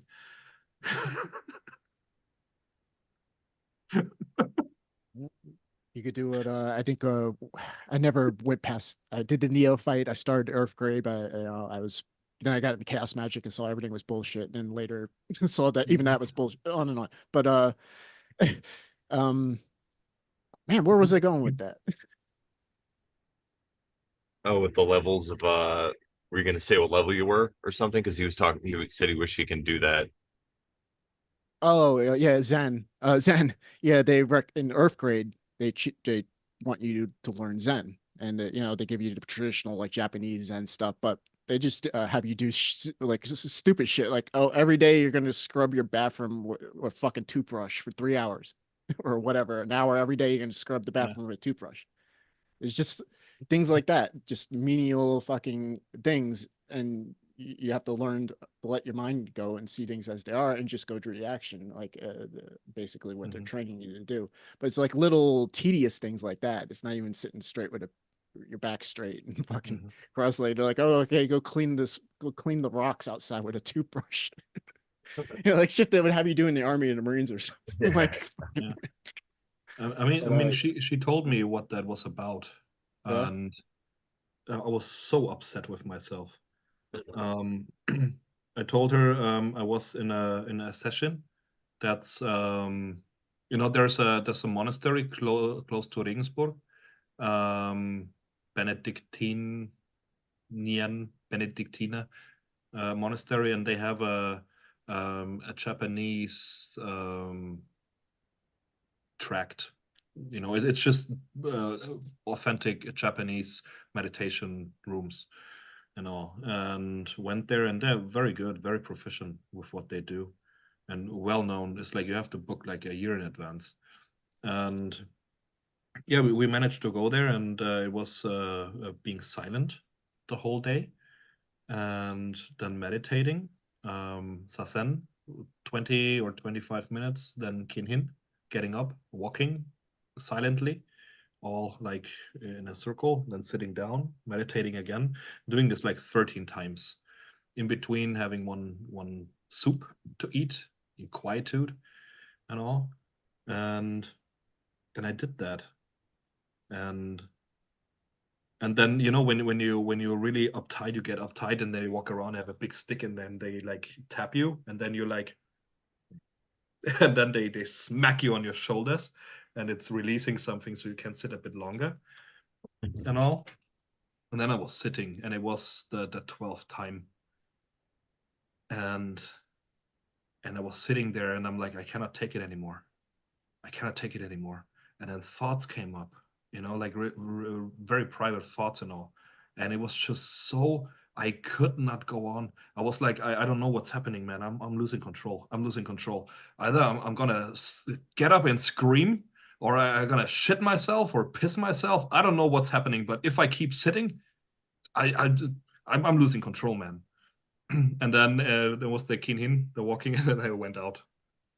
And I told this to the lady, to the Zen master, and she said, "Oh, remarkable." And I'm like, "Yeah, what does it mean?" "Yeah, you should have sat down because you could have reached enlightenment." Oh, that's shit. I missed it. So And it's like close. this. Yeah, it's like breaking the mind. It's like you do things, scrub your toilet for 3 hours with a toothbrush, and it breaks your mind.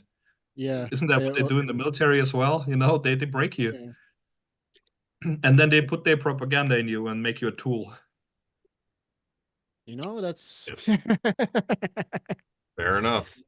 fair enough. Not a tool, but like make you so that you can't follow an order because Yeah. otherwise you would die and your Yeah. comrades. Yeah. They have to It's not break you always down to bad, build you up. Yeah. Yeah. Yeah, oh yeah. It's not always bad for sure. Yeah, I've talked about that before too. It's like you go through this programming that they put you through, but there's a reason. Like you signed up to be in the military, so they got to give you the proper training, or else they would be negligent. Yeah, Yeah. I've had experiences, a couple I can even recall in the army basic training where I was in such a weird fucking space because there's this one fucking day. It was like towards like the first month. With the first month's the worst. Like it gets better as time progresses, but that first month is fucking hell. And they were, we were doing all our training through the day, getting screamed at, constantly smoked. Smoke just means PT, physical exercise, they PT you. But anyway, so you're always looking forward to a 2100, lights go out, you get some sleep to 5 o'clock in the morning or 4:30 in the morning. Ooh. And so you're looking forward to it all day. 9 o'clock comes around, you think you're about to go in your bed, and all of a sudden the drill sergeants come running out of their fucking office. Everybody toe the line, blah, blah, blah. And they proceeded to smoke us until like 2 o'clock in the morning. 5 fucking hours after the whole long day. Instead of going to sleep, they exercised to 2 o'clock in the morning. And I remember towing when they told you to toe the line again at 2 o'clock in the morning. I looked across the fucking bay at all the guys facing me, and all I saw was silhouettes. I didn't couldn't make out any more details. I was in a weird like almost neutral fucking space.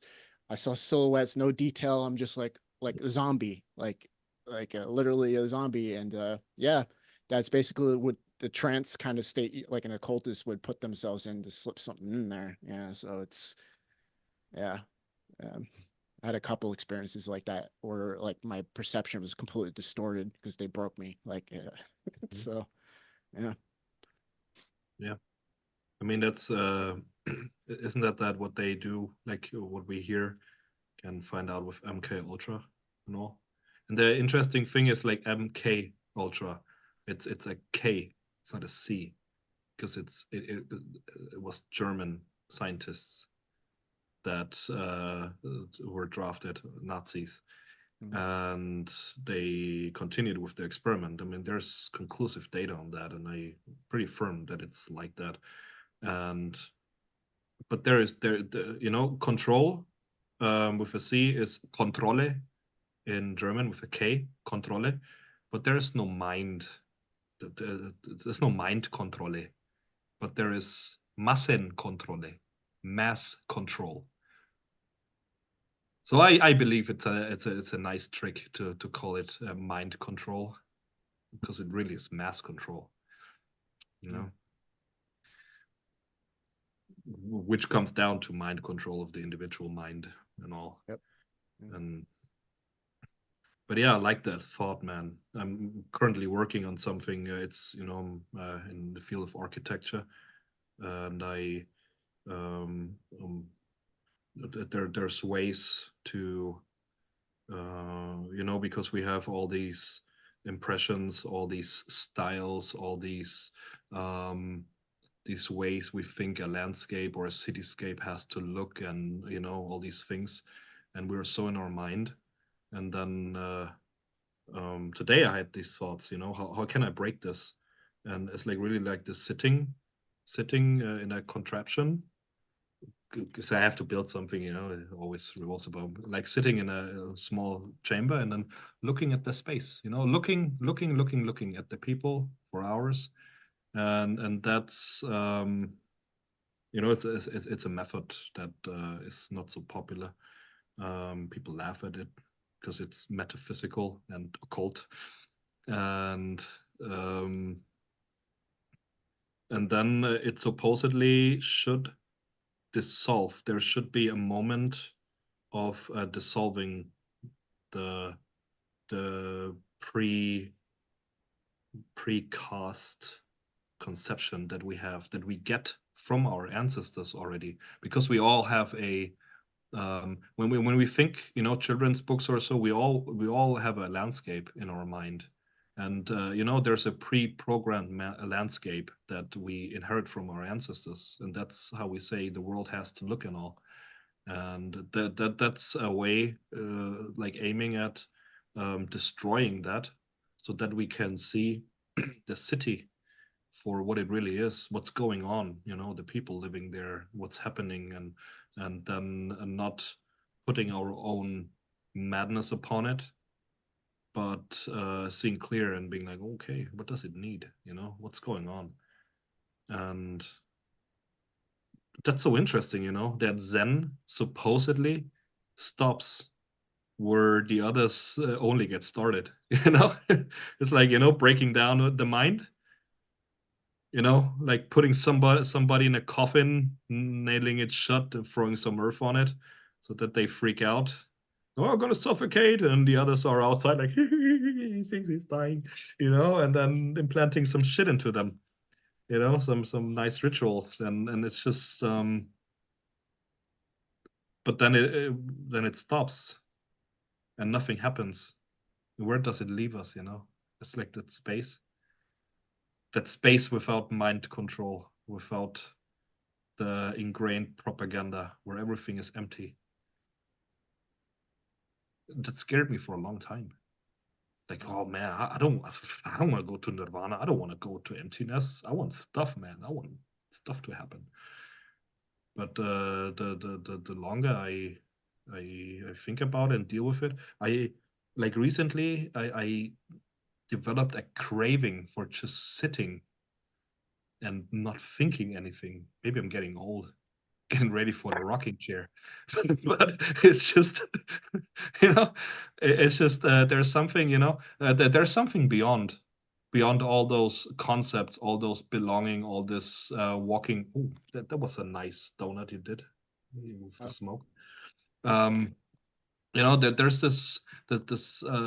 this fear of the nothingness, of not being part of anything, not partaking, being left behind, falling out of the world. But nowadays, I think it's beautiful, man. You know, it's like really just like, oh, I'm sitting in a blank space. Fuck the world. I'm sitting in a blank space, and this is my rebellion because right now nobody has access to me. You know, I'm just sitting here and I'm wasting my time, and nobody can capitalize on it. And I found that's a really good antidote to all that shit. I don't know, even my own bullshit. It's Yeah, beautiful. like that. That's a great antidote. Or fucking and then laying there, you know. Oh, what's up? I'm empty. Nothing happening. Exactly. Is there a moment like that when being deployed? Were the moments like that? Emptiness? Not really. No, it was more a couple of times when your adrenaline's going, you're in the zone, so to speak. When you think you're, this is it, this might be it, like, but you don't even think about it. You're like just totally in the moment. Like, in a sense, it's yeah, thinking back about it. No, the blank space I only really experienced in basic training. But then again, I don't know to this day, but like when you get to your first duty station, and when they give a fucking command, like, and you stop to attention, like it becomes automatic because they put that programming in. You're like, oh, this guy's got stripes, fucking progress, Yeah. like that kind of deal. Like it just comes automatic, like, or yeah, you if somebody of higher rank raises their voice or certain commands are given, you're just what, like, you don't even think about it, you just step right into it. Like, Yeah. you could be at drunk. I've seen it, them do this to people drunk out in Nuremberg, fucking like like they have Vilsec, or the duty station I had here in Germany would Yeah. have it's not exactly Yeah. military police. It's kind of like the shore patrol, like in the Navy, that but they have like a couple like NCOs and a private driving, like patrolling all the clubs to see if there's any drunk soldiers doing anything stupid, which there always is. And you see it, they're out in the parking lot drunk, and a fucking NCO comes out with the stripes and fucking gives a command, and he might be drunk, but get in the fucking truck. Like no fucking argument, nothing. Like they have you completely broken down and built back up to be military. So it's, you know. That's why people like to hire veterans, especially like Army or Marine or whatever, because they know they're going to listen Yeah. most of the time. Yeah, and there's this core spirit, I guess. Yeah. Yeah, they called it, they even told us about it in the Marine Corps, the Esprit de Corps that you get. It's like part of the mythos because they teach us the history of the Marine Corps, also their history of the Marine Corps anyway. And yeah, all the that's part of the propaganda too, for sure. But that's really what they say. And anybody that you talk to that's been in combat, they're really fighting for the person next to them. It isn't really about, fighting that other large group out there. That's true. Like, I don't generally fit into groups, and I sure the fuck didn't fit into my platoon in my when I first got there. But after being a few months into the deployment, we were all like best friends. Like they didn't care if I was a weirdo. Like they're like, all right, like it's we all became really good friends. Like even if we're completely different people, because we all had that kind of bond. Not just the combat aspects of it, because I didn't really see too bad combat compared to some of the other companies and platoons, um, but yeah, it's you bond because you're working your ass off for fucking 16, 17, 18 hours a fucking day, and you're all together all the time, you're all joking, and then you have these combat situations, and or just the bonding just because you get like destroyed by your fucking platoon sergeant. Like we're bonding or like fuck that guy. Like Yeah. but even him, you even learn to love him as much as you fucking hate him at the same time. Like it's yeah, it's an interesting experience I've never really experienced anywhere else before. So Which yeah. wouldn't have worked without the breaking, right? Well, yeah, they need In a to way. build you up to be military so you could do your job. But yeah, Yeah. um, I mean, there's this bonding theory through um,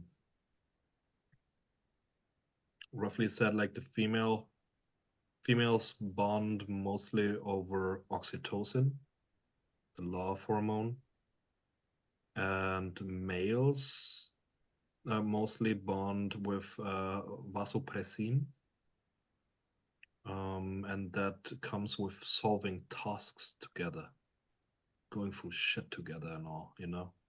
And it's more like the male bonding. Women bond with that as well, and men bond with the oxytocin as well, but it's more pronounced the other things. So putting people through shit, yeah, Yeah, dude. propaganda. Yeah, it's one of the you see it in this world a lot, not just military, I guess, but like getting everybody to hate somebody else. You create this polarization, and that one side of the polarization bonds, and the other side of the polarization bonds, and they both hate each other. That's how actually one of the most common tricks in this fucking world. You can see Yeah. it playing out everywhere. You just get them to bond together and then polarize against a fucking enemy. Like, so, There's this famous story, World War One in the trenches, German trench, and then opposing British trench. We're shooting and all, you know, like nothing. It was just a meat grinder, and then it was Christmas, and it is a real story. And then they were like, hey, "Man, we want to celebrate Christmas," and they did.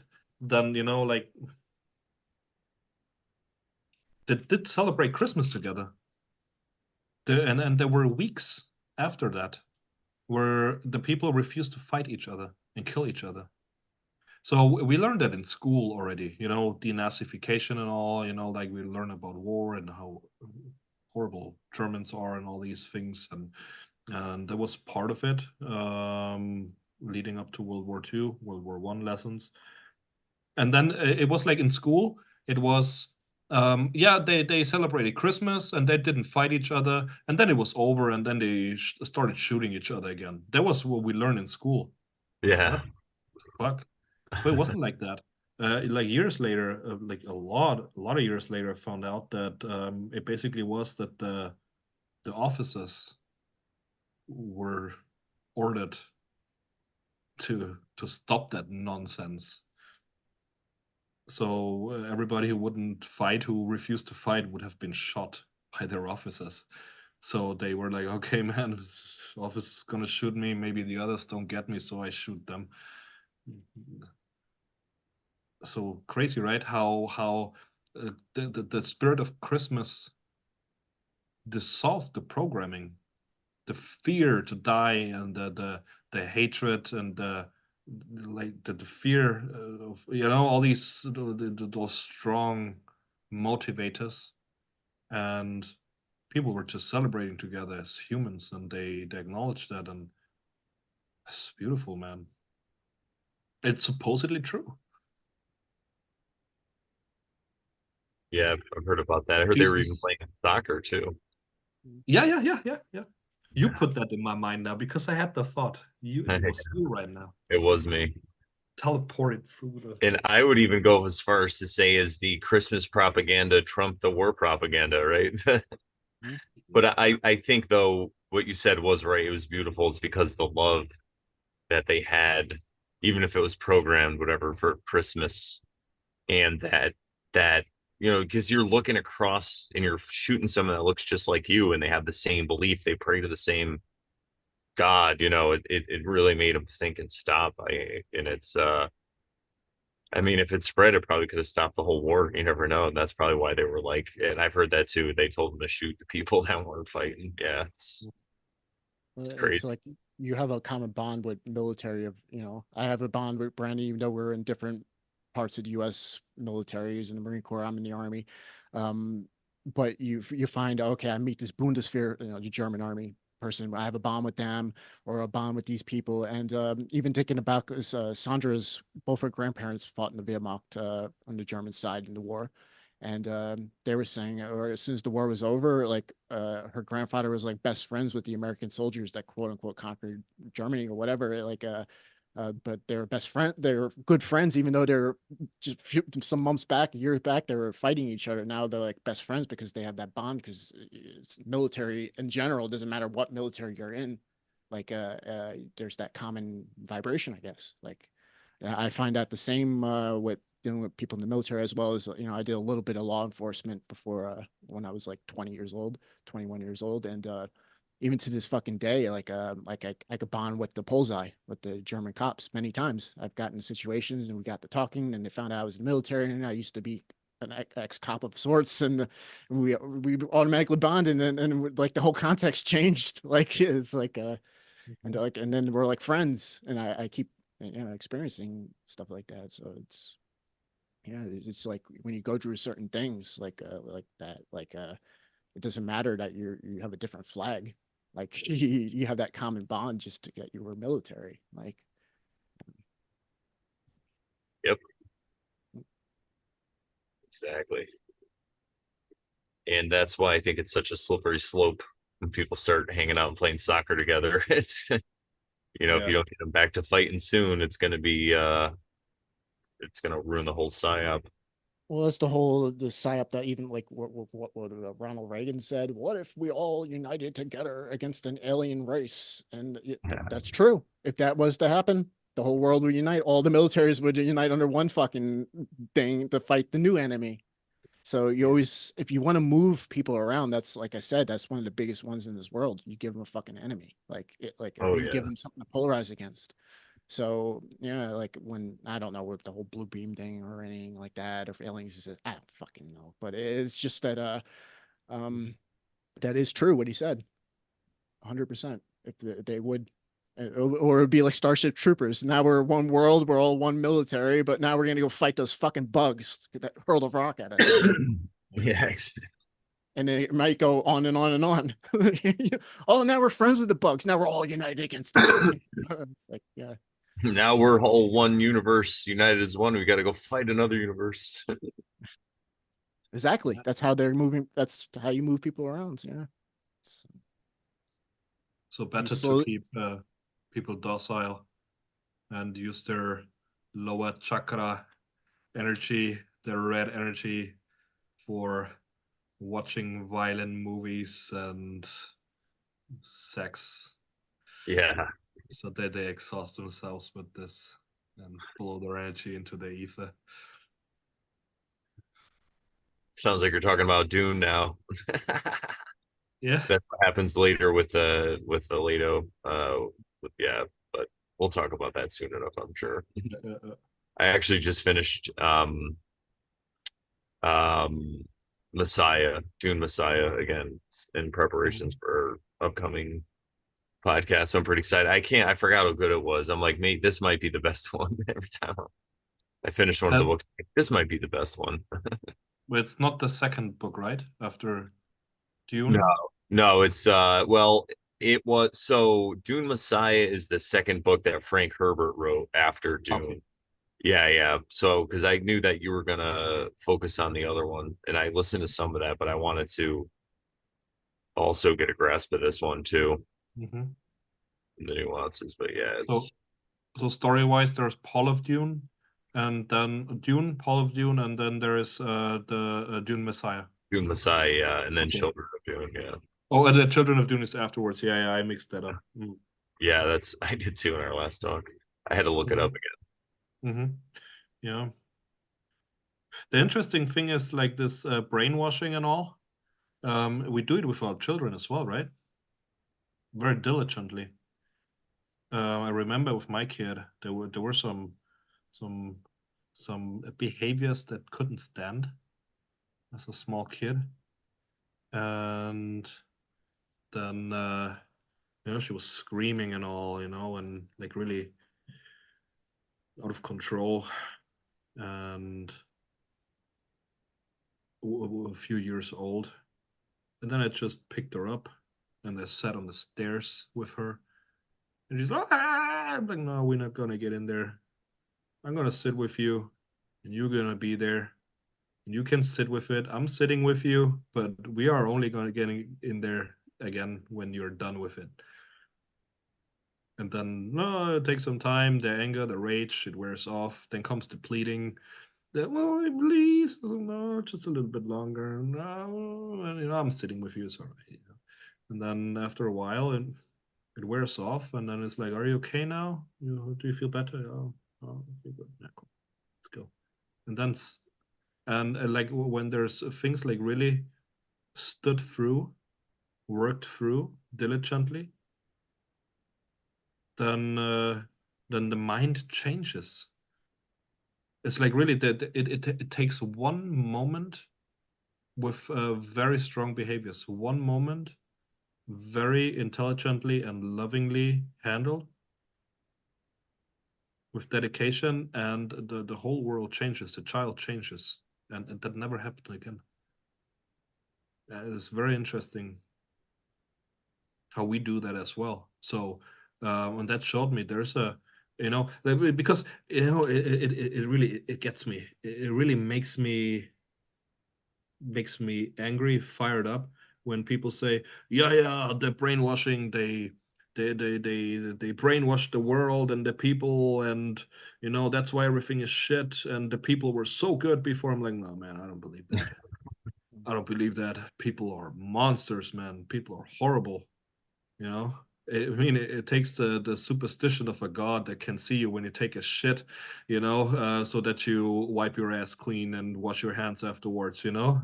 It's just that there's so many things.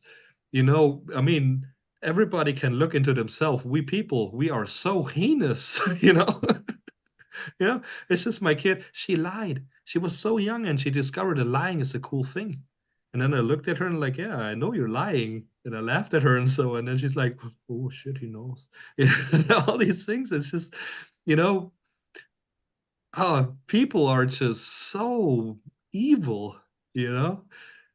And I say it with a smile because it's enjoyable, but I mean, that, it's just, that's in German, there's evil or bad mean is böse, gut, good, und böse, gut und böse. And then there is something that was even worse than böse, that was boshaft, to be boshaft. That means to have being böse as a character trait, you know? It's like being fundamentally evil. And Nietzsche changed that. He said, like, nah, this is not fundamentally evil. It's just how children are, man. It's just we are cheeky evil. We like to pluck out legs or bash a cat's head in if we don't know better. I don't believe that necessarily, but like it's this. And he said, like, yeah, there's just this raw humanness, and then he changed that, boshaft. Boshaftigkeit became something cheeky with Nietzsche. Still horrible, but cheeky, And and I believe people are like that, you know. And I mean, with all the mental programming that we have, that we're subjected to, I mean, nowadays we discovered that people have dignitas, dignity, and that we have a soul, and we have this and that. In other parts of the world, they're like, oh, when you're a bad guy, you're gonna come back, and they're gonna do that shit to you, man. Or they say like, oh, when you're a bad guy, you're not gonna go into the after party. You know, the after party is gonna be without you, man. And they're, the best after party. Muslims have the best after party, man. Just like you're not drinking or anything in life, but when you're in Jannah, you're forever with your wife, what wife that is, the one that's the right one for you. And if you have not married, haven't found the right wife, in Jannah you will find the right wife.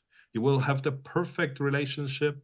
Yeah, and you will drink and everything. You will party all day long. Valhalla, same thing. You're a warrior. Kill for Odin, and then you're gonna be in Valhalla and you're gonna be drunk all the time and get to kill people and then be resurrected again. All these programmings.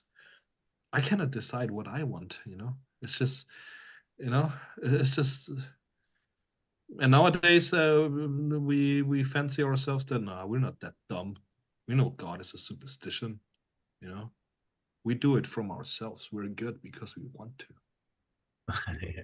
We're not, man. We're good because we don't want to go to jail.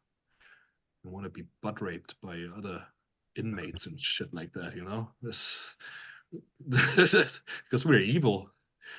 You know, Yeah. hard. We're all a bit evil, man. We're all a bit bosshaft. You know.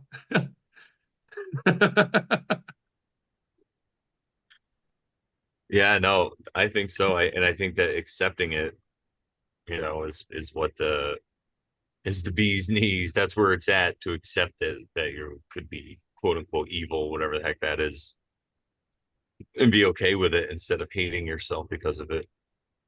Doesn't mean you have to go out and do evil things. Yeah, yeah. How does it say? Like, oh yeah, when you were just an evil gleam in the eye of your father. You know? Exactly. Like these little um drops of wisdom, you know? Yeah, these little sayings have so much wisdom. Yeah.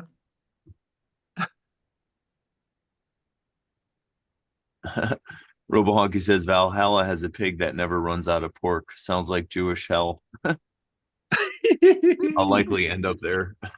Yeah. Oh man. Oh, I've seen something today from that Let's Talk Religion guy. He said like the was it always forbidden for Muslims to drink? And there's I think the Hanafi school. There are different schools, law schools and so, of how to interpret everything and what to believe and what not. And that there's supposedly a word for alcohol, and that means wine. So in the Quran, wine is forbidden, especially wine made from grapes.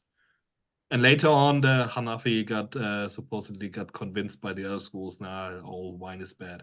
So I was thinking, man, who were the biggest enemies? Who was the biggest power block that the Muslims dealt with back in the days? And what kind of beverage did they like to drink? And I thought of the Romans with the wine, the grape juice. So, oh, don't drink the wine. It's forbidden. The Romans do it. They're from the devil. You know, they're in the world of war. We're in the world of peace. Here, you don't drink grape juice, man. You know? How Yeah, dare But you? yeah, I'm babbling on. yeah, it's basically how cults form, right? We all have our fucking tenets, and our tenets show what the bad things are that the other people are doing that are not in the cult. So that's what you're just describing is how all cults form, basically. So yeah. Mhm. Mm. Yeah. Or was it that the well, what was that? Pythagorean Pythagoreans, they had a law, a rule that they shouldn't eat peanuts. Huh? It was forbidden to eat peanuts as a Pythagorean. And then some scholar came out and said, "Oh yeah, supposedly a lot of people were allergic to peanuts back then, so they made it illegal." I don't know. Okay. So dumb. Yeah. Same with eating pork. It's because the others, the Philistines, they ate pork. So yeah, fuck the Philistines, man. Can't be eating pork. The Philistines eat pork. Yeah, first, but not so conclusive. The data, nothing with the Jewish history is real. It's just all made up. Just don't get me started, man. That's what I heard. Well, you guys ready? What do you think? You want to wrap this one up, or you guys still have some musing and pondering to do? I know it's getting late over there, so Yeah. No, I'm just ranting about stuff. I think I'm not in a tapped out. right mind anymore. I'm kind of tapped out too. I haven't even eaten yet. Yeah, yeah. Oh man. All right. Well, we can wrap this up. That was a. I mean, thank you guys so much for coming on here again. Oh yeah, I love when you blow the smoke and it disappears. I think this was another really, really cool, interesting, like eye-opening talk about propaganda and just, we even came at it from other sides. We played the whole materialism side. We gave it a nice steel man argument, so I think came away with some pretty good conclusions. Basically, like, yeah, propaganda exists. Yeah, it could be creating the world, but is it a bad thing? No, it's not necessarily bad. I think it depends on the person who's viewing on their point of view. So maybe if you work on your point of view, it'll get better. I don't know. Just some things to muse about. Joe has a channel. I put the link in the description below, so you can check that out. Jeff also has a podcast. It's in German, so I could put the link if you guys want. If you understand German, go check it out. Maybe one day I will understand German. My roots come by way of that way, so that's what I'm told anyway. So I should probably know how to speak a little. Check out the last talk we did on propaganda. I put the link below as well. If you have not seen that. Also, cheers, my friend. We're going to be talking about Dune some more. We've already talked about Dune. That is Jeff and I. So go check those out. They're right here in the Brandon Bonanza channel, right in the Brandon Bonanza playlist folder. You can find those.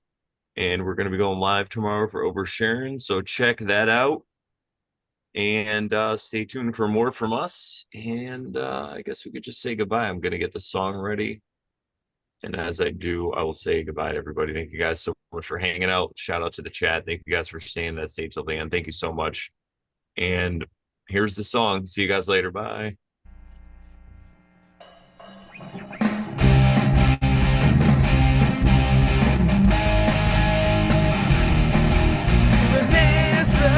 Bonanza, we're hanging out. It's the Brandon Bonanza show. Bonanza, we're hanging out on the Brandon Bonanza show. Hanging out on the Brandon Bonanza show. Yeah. Yeah. All right. And we are done live.